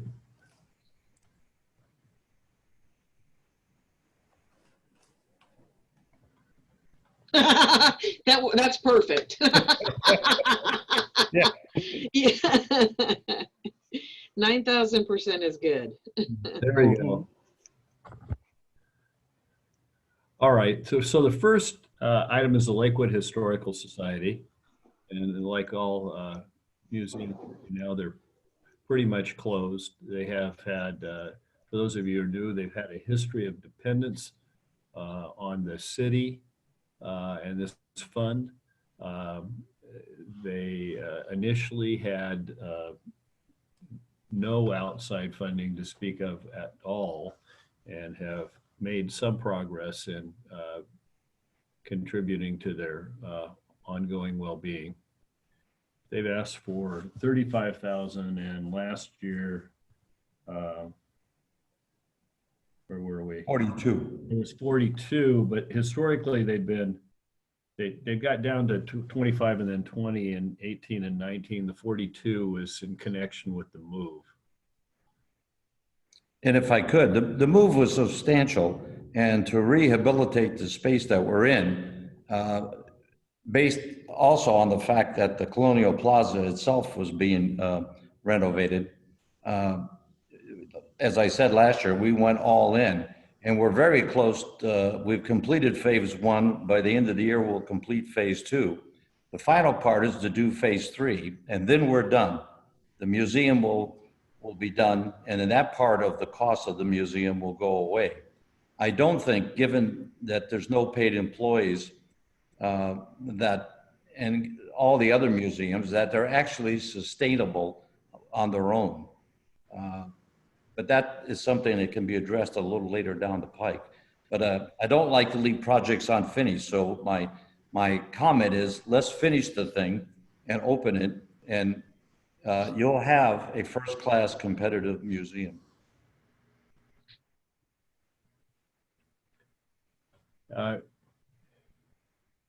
If you, any member of the council have any comments on the museum request?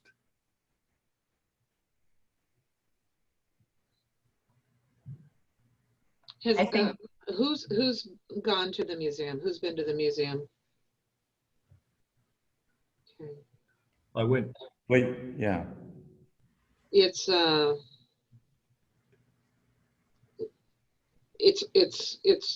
beautifully done.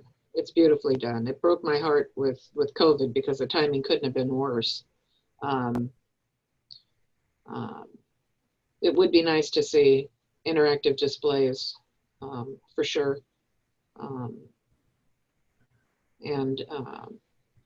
I hate to see the momentum built just not to go any further, because the displays are fine if you are a history wonk, but if you're not and you want to, you need a little bit of edutainment.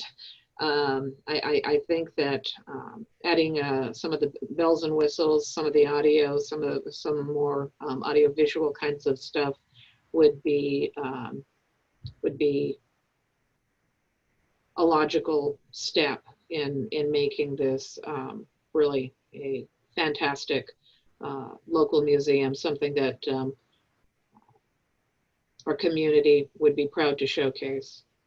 I think it's part of a collection of things to do and things to see. Mm-hmm. Absolutely. It's a destination, but it's a filler that is valuable. Mm-hmm. So if there's no objection to that, we'll leave that on as is and move to Lakewold Gardens, who's requesting $60,000. Historically, they've got 30 and 50, so it's a step up. relate a little bit of the history on that. They had totally, the board had changed, and at one point, and they did away with weddings that were the biggest heads in beds thing, so that they were not contributing at all. They have reversed course, I think, to a certain extent at this group's suggestion after the zero out deal. And so the question is, I think, the magnitude of the request. Yeah, I did some quick math just because I wanted to see, like, she said that max they could do 15 weddings a year. So I just kind of figured, okay, let's say that's 20 rooms that they're able to produce, which is 300 total room nights within the year on average, just kind of based on some wedding numbers that we know. So I divided the 60,000 by that. So we're basically paying $200, you know what I mean, to earn a room night by looking at this. The good thing is obviously if we can get attendees to stay here, the economic impact in Lakewood is a lot stronger. It's a beautiful facility. If it means that there's additional money to keep this open, it's a great asset for the destination. I'm leaning more towards 50,000 than I am 60,000. But I kind of feel the same way. I think keeping it stable at our last level is warranted. They have seemed to kind of enhance their programs, and I think they need a chance to test that when we come out of COVID. Any other thoughts? I'm comfortable with 50.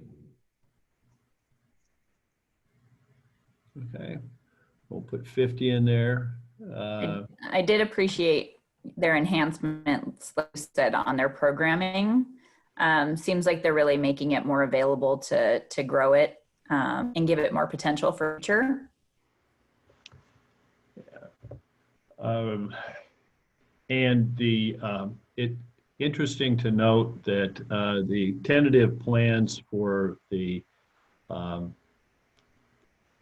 roundabout at the end of Veterans and the roundabouts at the end of Veterans Drive and at the end of Washington have, the link in front of Lakewold, and there's an obscenely wide right-of-way there. It's about 150 feet, and the tentative plans are to have some angled as part of that project that would provide an entry, exterior parking for events for Lakewold. So it's probably going to help them in the long run too. That Nice. could be completed within the next 2 years. Great. Fort Steilacoom Historical Association. I think, in the past they've got capital money trying to keep the place literally standing. I've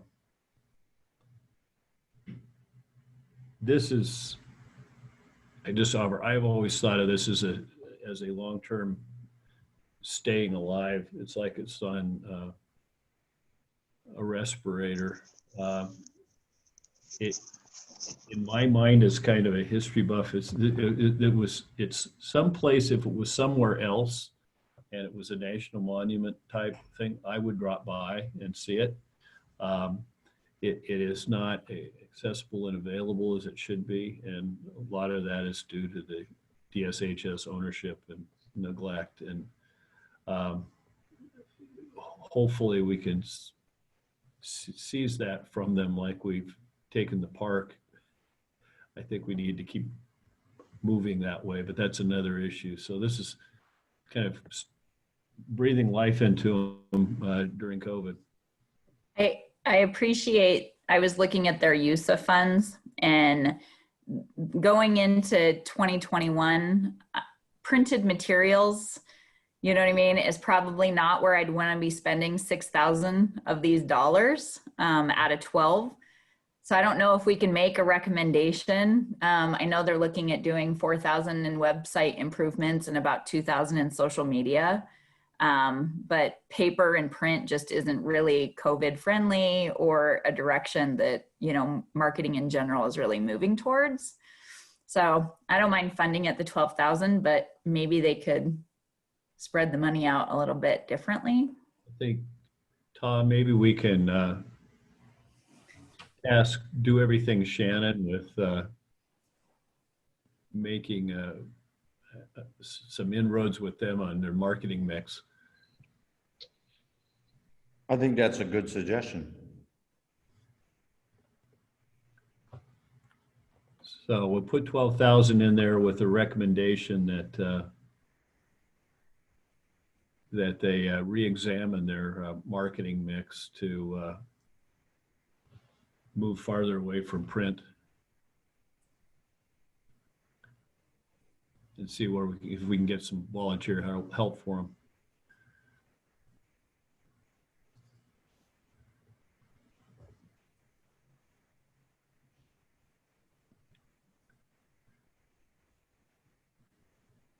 Maybe some of those, actually it might be Sally Martinez and her volunteers from the university if they still have. I do have a degree from that school that includes a marketing endorsement. So I know they're still doing it. And I know Travel Tacoma is a partner. I'm sure Linda with the chamber would be willing to offer some assistance as well. Just, you know, some volunteer time. All right. I'd also like to say that the first woman graduate of the University of Washington, which had a different name at the time, was born on the grounds of Fort Steilacoom. Yeah, there's I think the woman who named Idaho is buried there. So yes, Wallace. Mm-hmm. All right. Moving on to Asia Pacific Cultural Center. Thoughts on this? I'll just tell you, the Dome is shutting down the X Hall, so they won't have kitchen services or anything. So most of their events are being moved from the Dome to the Convention Center. And like she mentioned, she's looking at moving hers back into Lakewood. So probably we'll have not just this coming year, but future years more impact directly on the city than Tacoma. Yeah, the Convention Center is relatively expensive too. For an event like this, yeah, it doesn't have the same flexibility that she'd be looking for, like at the Dome. Shalene, what is the occupancy level for the exhibition hall? Where at the Dome? Yeah. You know, I'd have to look it up. It's about the same amount of square footage at the Convention Center, which is 50,000 square feet. So it usually can accommodate up to about 4,000 people. Okay. It's well attended. It's heavy on local, and the people who come in regionally generally stay with family, but they bring in some out of town speakers and honored guests, and it does have it works out a lot better if it's not on the same weekend as Summerfest. They have moved it. Yeah, and she's been really good. It sounds like they've been, you know, work well with the community to make it the best event for everyone. So the biggest downside, as I see it, is that they Lua harangues me until I come, and then they force me to drink kava. Oh, how awful! Just terrible. You throw it down as quick as you can and get it over with. So if her facts are right, I mean, 13 to, and if it's continuing to grow, percentage of that community is Polynesian, Asian, Pacific Islander. You know, I mean, seems like pretty important. It's just as important of an event as it is some of the city ones we're going to talk about. Yeah, I believe so. And they've enhanced that where they have, you know, like, I don't know, I'll describe this, but like a scholarship dinner and some youth events. They did last year they had a cricket tournament. Samoans are big into cricket, and they had, you know, and teams came from out of the area to play in a cricket tournament. There just aren't that many of them around, so I think it's worthwhile. I'd recommend the full, since they're talking about coming back to Lakewood, the full 15 as encouragement. Other thoughts? I agree. Yeah. I'm comfortable with it. Okay. Now the big one, Travel Tacoma. Well, I'm stoked. The technology component is absolutely mind-blowing and kind of creepy, really, but absolutely fantastic to be able to, you know, to hammer down and to drill down some pretty detailed information about the traveling public and their likes and dislikes, and the ability to be able to reach out to them and entice them to stay or spend some more money at a local restaurant or a gallery or whatever it might be.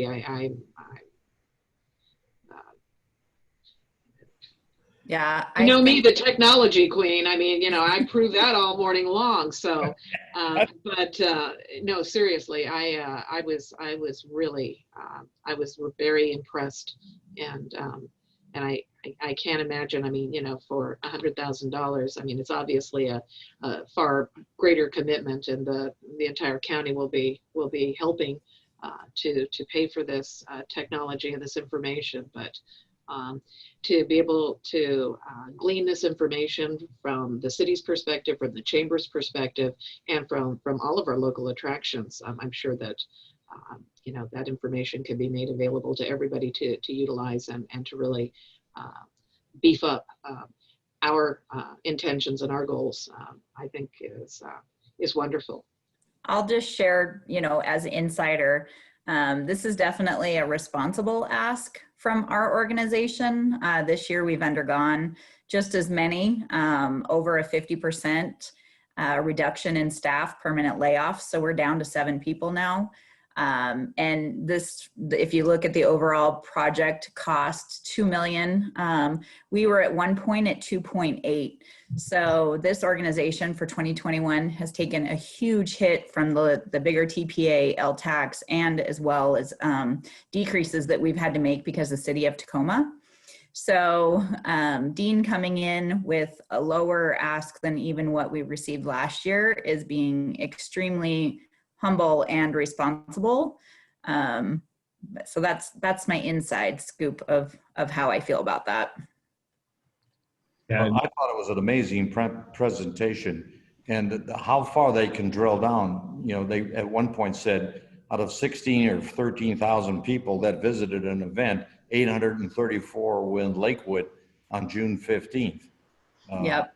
Yeah, this is that kind of data is amazing. Yeah, this is going to be great because we've always sold on our side compression into Lakewood when we try to, but now we finally, this tool will prove that meeting and events that are happening, sporting events that are happening, you know, just different activities that are happening within the region are impacting Lakewood, as well as like who is coming to Lakewood and how many folks, you know, are staying. So it's finally sort of that trackability that we all suffer from, because that's sort of like, as I was listening to all of these presentations, nobody has the resource to actually track room nights. You know, like there's just never a firm number that we've ever been able to really grasp unless there's a signed contract. So this is a great tool that exists. Yeah, it's spooky, scary, but it's Agreed. I've been followed home from news by things. You want to come back and rent an Airbnb. I never stayed at an Airbnb in Queenstown. Oh, yes, you have. Yeah, no, that's it's pretty wild, but Oh, yeah, I don't have any problem with the ask. So plug that in. Sister Cities, Gimhae.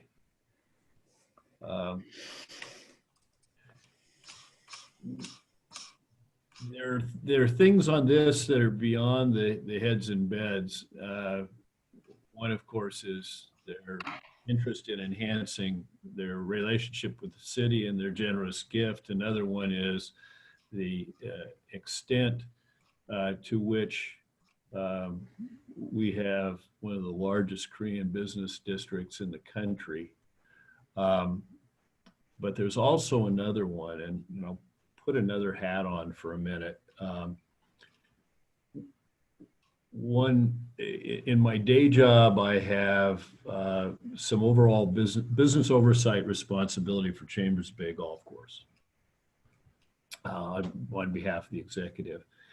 And we are diligently working to bring a U.S. Women's Open to Chambers Bay, which would impact Lakewood. One of the selling features to the USGA, and I've met with their entire senior executive team, is the fact that 25% of the top 60 women golfers in the world are Korean or Korean American. The Korean Consul General and Assistant have been down to play on the course, and there's an interest in USGA marketing in Asia to expand golf. It's one of the few expanding golf markets. So the relationship that Lakewood has with Gimhae has in the I would call it the midterm future. This would be about 5 years out. It can bear fruit from a tourism standpoint, because if we get that event, there's going to be cooperative marketing and selling this area in Korea like nobody's ever seen before. So there's, like I said, there's these permutations that go well beyond the immediate effort, aside from wanting to reciprocate for their generosity. So. Well, and didn't this fund help cover things that the city wasn't allowed really to pay for? Yes. So there's not a lot of flexibility. They need the money. Yeah, the city's pretty limited. The city can't buy drinks at dinner. It can't present them with a gift that's worth more than $1.95. Yeah, all necessary things needed to do business, and you can't do them. So. Yeah, we took the U.S. Open or USGA delegation out to dinner, and I got stuck with a big chunk of it personally. Not fun. So the International Festival, I guess thoughts on this. I know what they do for these groups. I don't know exactly how the expenditure works. So. I can tell you. Yeah. Hang on.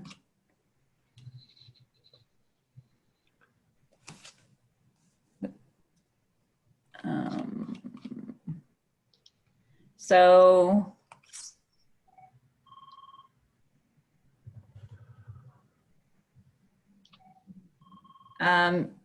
juried art fees, money is spent for service organizations, and then donations. So it says 9,000 is spent on a facility rental, 8,000 for marketing, and 25,000 for admin for their whole use of funds.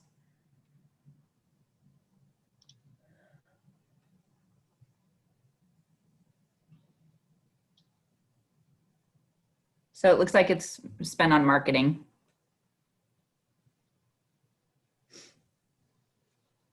It's not that big of an amount, and it is less than what they did last year.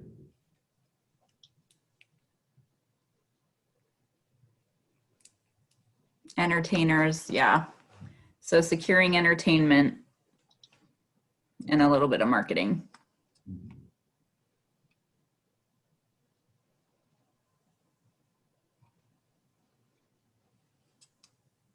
I can't, what's it behind, how much are they asking for? Was it 77,550?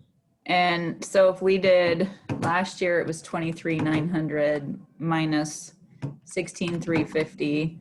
So yeah, it's basically they're asking for exactly what they did last year. Same amount when you combine the two. Oh, yes. I'm fine with that. Because again, if festivals don't open up, these are dollars that again wouldn't be used.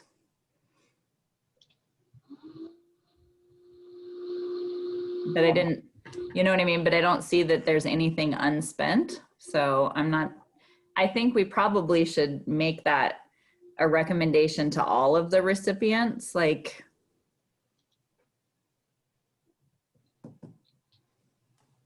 try to return the funds that aren't spent. Well, they're not getting funds unless they're spent, because they're getting reimbursed. So. Okay, yeah. Good point.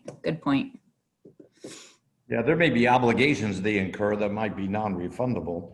I guess I was just looking down that 2020 unspent funds. Oh, yeah. You know what I mean? Where other people have returned funds or don't plan on using them. Mm-hmm. But did the international festival happen? They actually didn't identify, but they have not been reimbursed. They haven't submitted anything for reimbursement, so they would only be reimbursed if they had receipts and such. Okay. I think it's fair. I would say yes.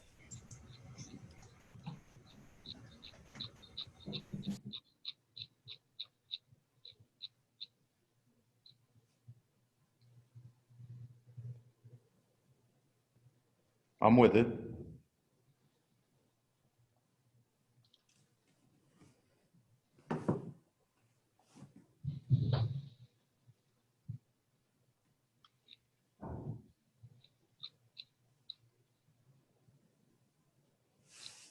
A question for Todd, though.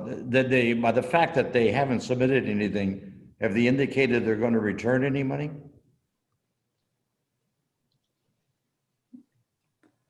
She said no. They did not provide a response at the time, but also they have not been reimbursed either.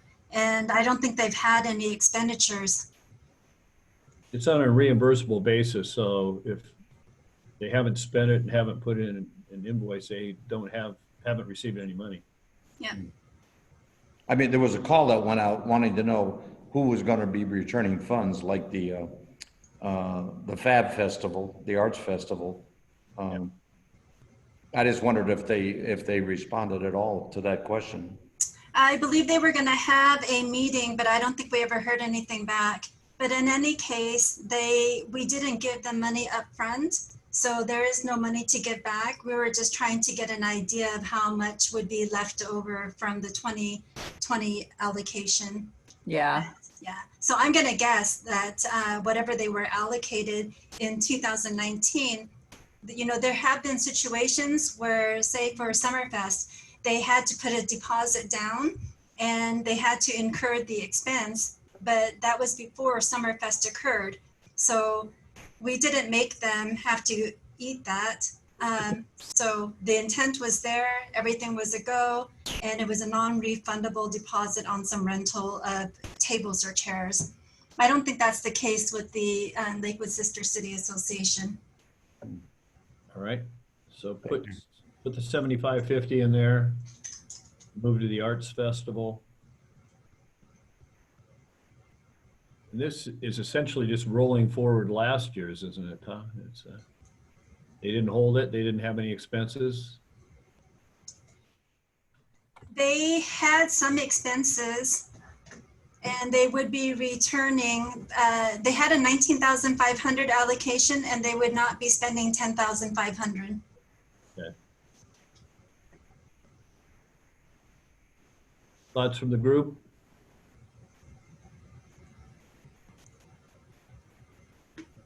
Well, I would vote for it, but I think it's a really good event and that helps keep Lakewood's name in the forefront because it combines not only artists, but the films and also the authors.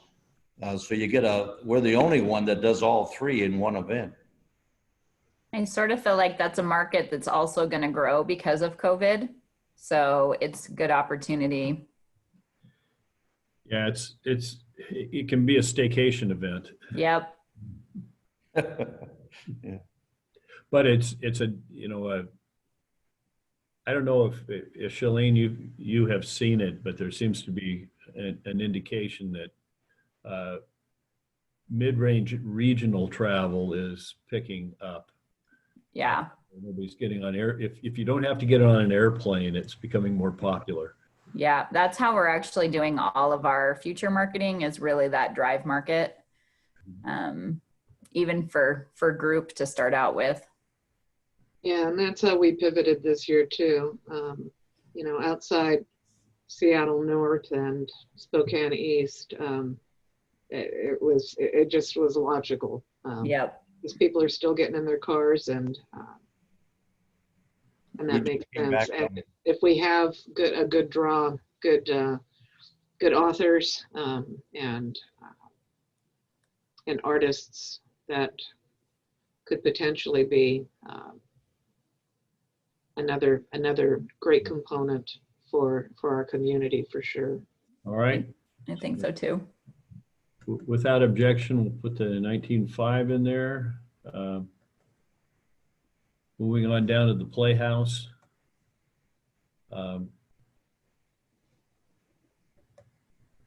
So here I'm a little perplexed on, you know, if our 23,000 for last year was operating, they still have the operating expenses even though they weren't putting on productions. Is that what happened, or is there another explanation? Let me go back and take a look at that, and I will respond. Okay. Well.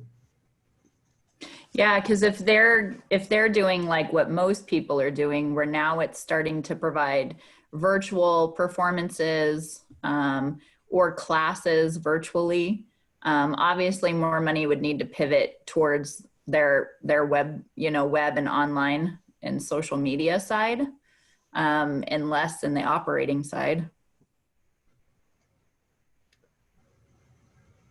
Okay.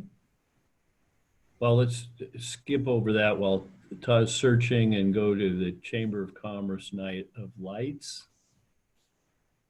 Linda, remind us what the $25,000 does. Purchasing lights, paying for professional installation. Okay. It was great to see pictures of it and know that it was live this year, because I know the last year we had funded it and we were waiting for it to happen. Yeah, and it's not been as quick as I want, obviously, but I think that we have a lot of folks that were intimidated about putting the lights up, and so I want to incorporate this coming year with someone to actually install it. I'm meeting with one of our members who is a roofing company, and I'm just going to see if I can get them, possibly an additional member, to be on call to help us get the lights put up. I think it's going to be kind of hard for people to say no if it's that simple. I just can't imagine. But I think once people do it and they see that they're a part of something bigger, and that's kind of what Lakewood's all about. It's it's corralling the cats, and I think, but once something is positive and people can see what a success something is, they all want to be a part of it. So How I guess long it's does human nature. how long does it run? Well, our goal is to have it the day after Thanksgiving through the first of the year, first week of January. So we want it for the entire holiday season. Okay. Yeah, I love the concept. I think it's great. Thank you. I vaguely remember seeing it when I first moved up here in the late 60s.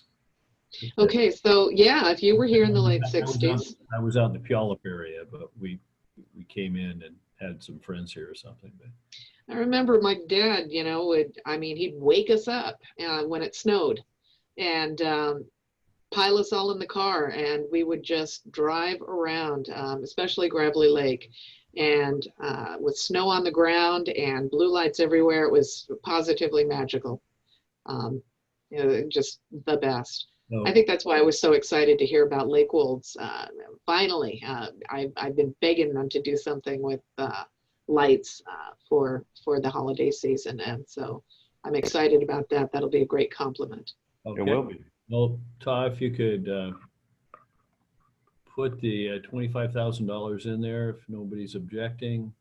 No, I think the only thing is that if we're willing to do 25,000 for lights for that month, I mean, I don't see why I wouldn't be willing to contribute the 25,000 to the Playhouse. Yeah, I was just going back. Todd was looking up some numbers on that, what they used it for. I didn't. Could somebody, and I'm sorry, I could probably scroll down and take a look at this. What specifically was the money to be allocated for the Playhouse? Hang on, I have it. For marketing. Oh, for marketing. Okay. Okay. And also, I know that they're financially stressed. And they need, from a marketing point of view, once you're dark for a long period of time, to get people to come back, when you do open, is going to take a fair amount of marketing. Yeah, it is. Oh yeah, most definitely. Yeah. So they were limited in seating, and also the normal age group is over the age of 50. And those people are the ones that will probably be really cautious, even if things open up, about getting, back into a theater. It looks like it's a mix too. They're looking at doing like Facebook as well as website advertising, and then they get into more like radio and newspaper type stuff. Sure. Okay, well, sounds like there's support for that. We'll put the 25,000 back in Lakewood Playhouse. Of course, we can always reconsider these things when we actually formally move to adopt them. Chamber of Commerce Tourism.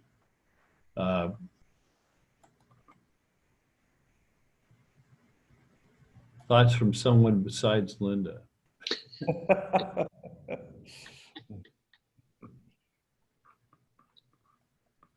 General community marketing.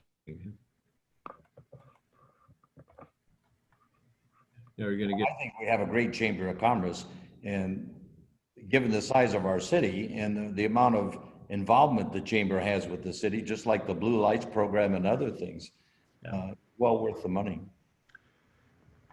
Yeah, it's my feeling also. So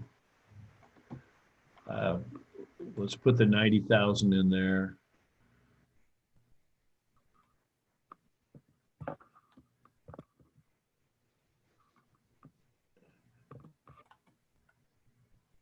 Todd's on the phone. So when she gets back, we'll get it in there. We'll move down to Summerfest.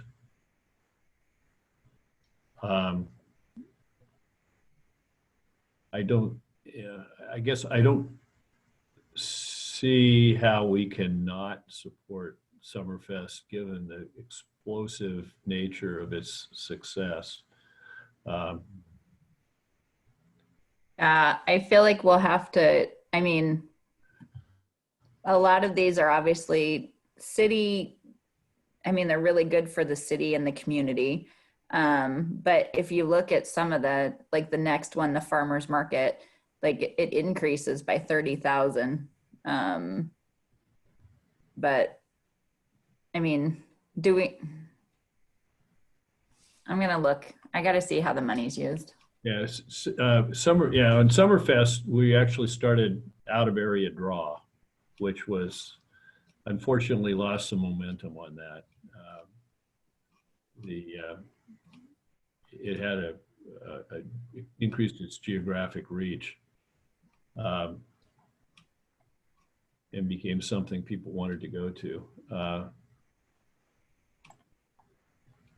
But it's got a reputation now. Everybody knows Summerfest, and it's in Lakewood. I agree.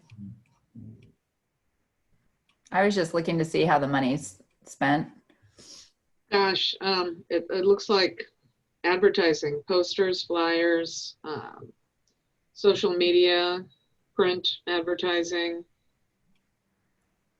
Facebook ads, South Sound Magazine, Showcase Magazine, JBLM. Well, if we continue to go off like what we're saying, other, that drive market, and if that's the kind of advertising, then that would push like more local engagement and drive market, which could increase room nights. Yeah, there actually was some drive market overnight indications from 2019's event. And people stay in the evening. I know our organization enjoys promoting it and thinks it gets leverage, so. All right. I'm fine.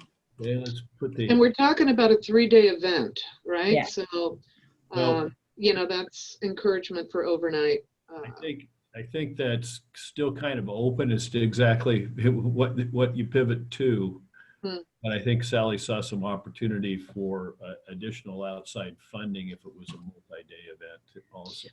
That makes sense. I mean, obviously, to encourage, additional overnights is what it's. Yeah, we'd love them multi-day. Yeah.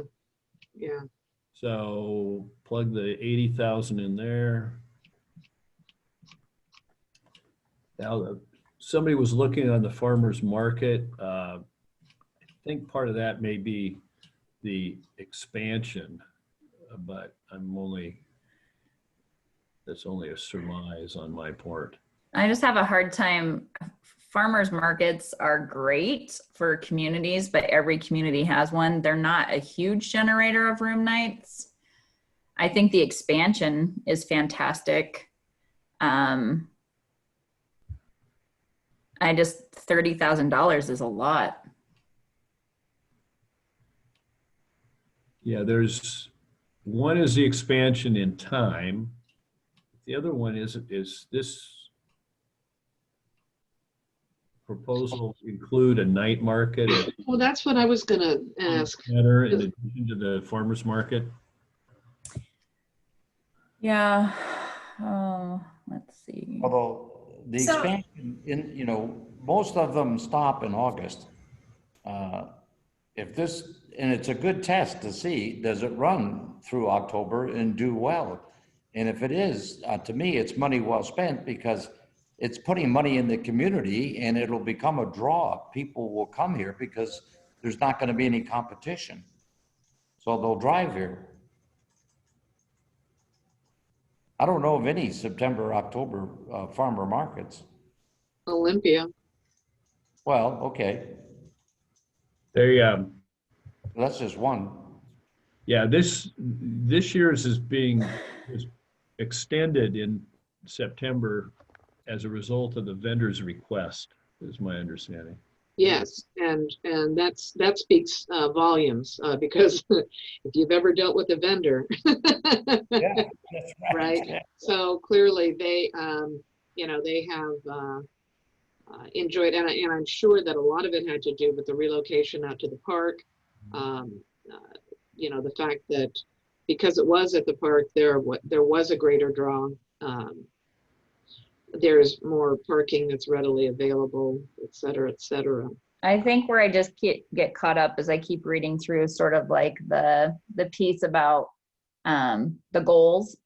And a lot of it has to do with encouraging children, which is, don't get me wrong, but low-income people having access to foods, you know, encouraging healthier eating, and everything kind of, it's definitely a community to increase like access and consumption, you know, of good, fresh things, which would include like recipe cards and other things. So it's a beautiful event for the community. I definitely just don't see this as a full tourism type thing. And I know we're making concessions throughout this whole thing about making sure it's a good community that you'd want to live in and to visit as well. But I feel like 50,000 is a lot. I kind of feel the same way, but a lot of the justification is what I call from a retailing standpoint stickiness. The more things that are going on, the more likely people are to visit and stay. And so it's all kind of creating some synergy where it's a nice place to hang out other than, it's like having 6 restaurants to choose from instead of just having a Denny's next to a hotel. I would also like to see or hear if morphing the Friday night market or the night market, whatever night that might be, at the Colonial Plaza is part of that component or that mix. Because I really think that adding an additional dimension to that would be great. I'm not seeing it in the application. I don't either, but I heard her say it. Yeah, I do see that they intend to spend $16,000 on staffing, $14,000 on marketing, and then $20,000 on contract services. Yeah, okay. A lot of that's porta potties. Okay. So, yeah, this I think is more since the initial application because of the success of that location. Because there was a thought that that the farmers market might get a test night market at Colonial Center. There was a thought that that might be the site for the future, but it's worked so well at Fort Steilacoom Park. I think it's morphed into a 2-location deal. Okay, so the night market is out then. That's not. I don't think it's out. I think it's kind of a fluid pivot because of COVID that, and the fact that the Fort Steilacoom Park location works so well. They aren't going to. That market is not going to take the Colonial Plaza space next year. Right. That frees up the Colonial Plaza space for an additional market, whether it's. That's precisely what I was hoping to hear. Yeah. Yeah. I think that's where it's coming from. Yeah. Okay. I was just in Whitefish, Montana. They had a night market. There were 5 of us in a park, and we all went there and had a great time. So I think it draws people. If you're in town, or you'll go to it. I mean, I've spent my entire summer in parks, so you know, and yeah. Market in Hong Kong, you could get unbranded, all sorts of crazy things there. But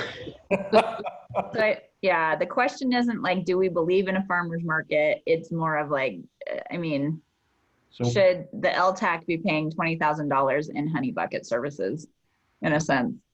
Yeah.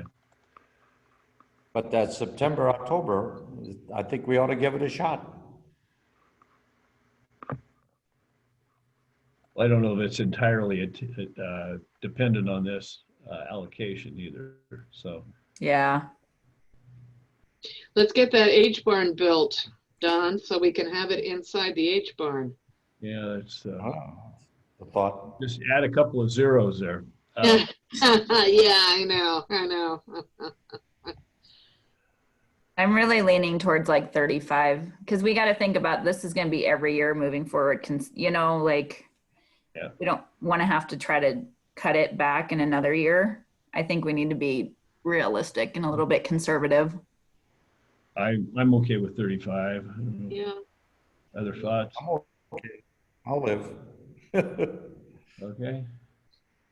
The summer concert series. It's 20 as well.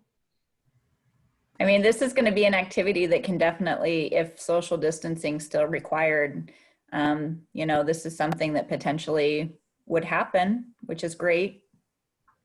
Well, it's an evening event, and once again, you know, dinner afterwards, maybe a place to hang your hat and crash out for the evening. Kind of a nice tie into that. If you're driving a distance, and you know, a lot of these bands have a following, and they go where the bands are. So, And they had a good selection of bands this year. Yeah. Across the board. I was surprised. They did. They had a variety of genres that, that I think appeal to just about everyone's tastes. So, And but I think that they're wonderful. And once again, the space at the park lends itself very, very well. People can social distance and still have a great time. The acoustics are real good out there, so we can spread out. And the enhancements to the pavilion will be complete. And I say yes. yes. Yes. See nods of the head around there, so we'll throw the 20,000 in there. The imaging promotions. Can I just ask if they didn't get all of these funds, like where else will they get funds to support the program? Which program? This imaging promotions. They have to come out of city general funds. I think this is supplementing that. So it's how in. Yeah, yeah. I definitely see it as economic development heavy. But recruitment of businesses means a plentiful city which supports tourism and its community.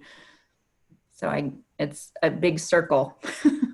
Yeah, and it's also attracting military families to Lakewood when they're transferring in from the standpoint of where they choose to live, where they choose to eat and recreate and those kind of things, as opposed to going to Lacey, for example. So what are the thoughts here? There's a 30,000 in the last 2 years.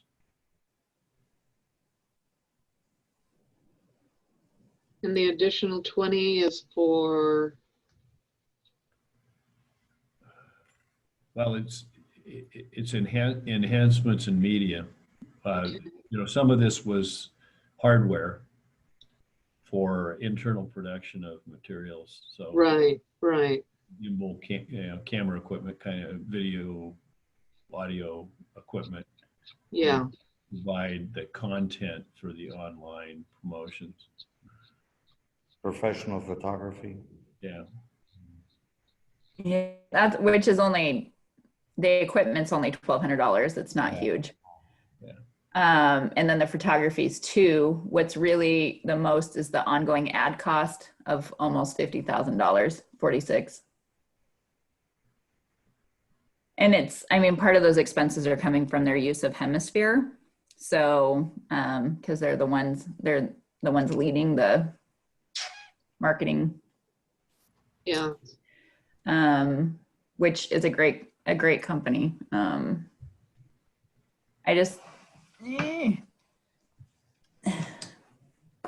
Would they get the money from the general funds if we only went with 30 again? We don't know what the general fund is going to be. I know. This is like getting back to the Bee Gees. This year's Staying Alive. Well, and they've been staying alive with our 30. So do we need to go to 50? I would up it, but not to 50. Should we go with 40? People comfortable with 40? I'm comfortable. Yeah. Okay, throw 40 in there, Todd. Where are we at 570? Now, is there anything that anybody wants to revisit before we have motion and discussion?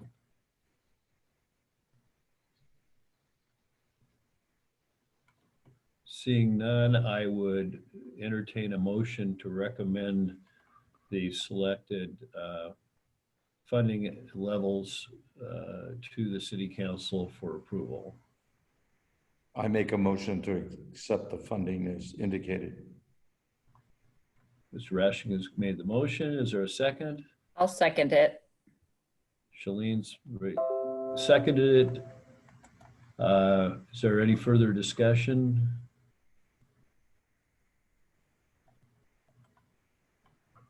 Well, what I'd like to say is thank you for this rather onerous, participating in this rather onerous task. I think that the recommendations are solid, and I think they will be adopted by the council, but I'm 7. So, all in favor, please signify by saying aye. Aye. Anyone opposed? The motion carries. Thank you very much for participating, and there is a chance that you could be reconvened, but in all likelihood, we'll see you again next year. So, Or could we get lunch next year? yeah. Well, thanks again for all your efforts. Appreciate it. Go stay safe. Enjoy some little bit cleaner air out here. Yeah, amen. Thank you. Thank you. All right, Thank thanks, you. everybody. Thank you. Here, everybody. Have a good weekend. You too. Thank you. Thank you.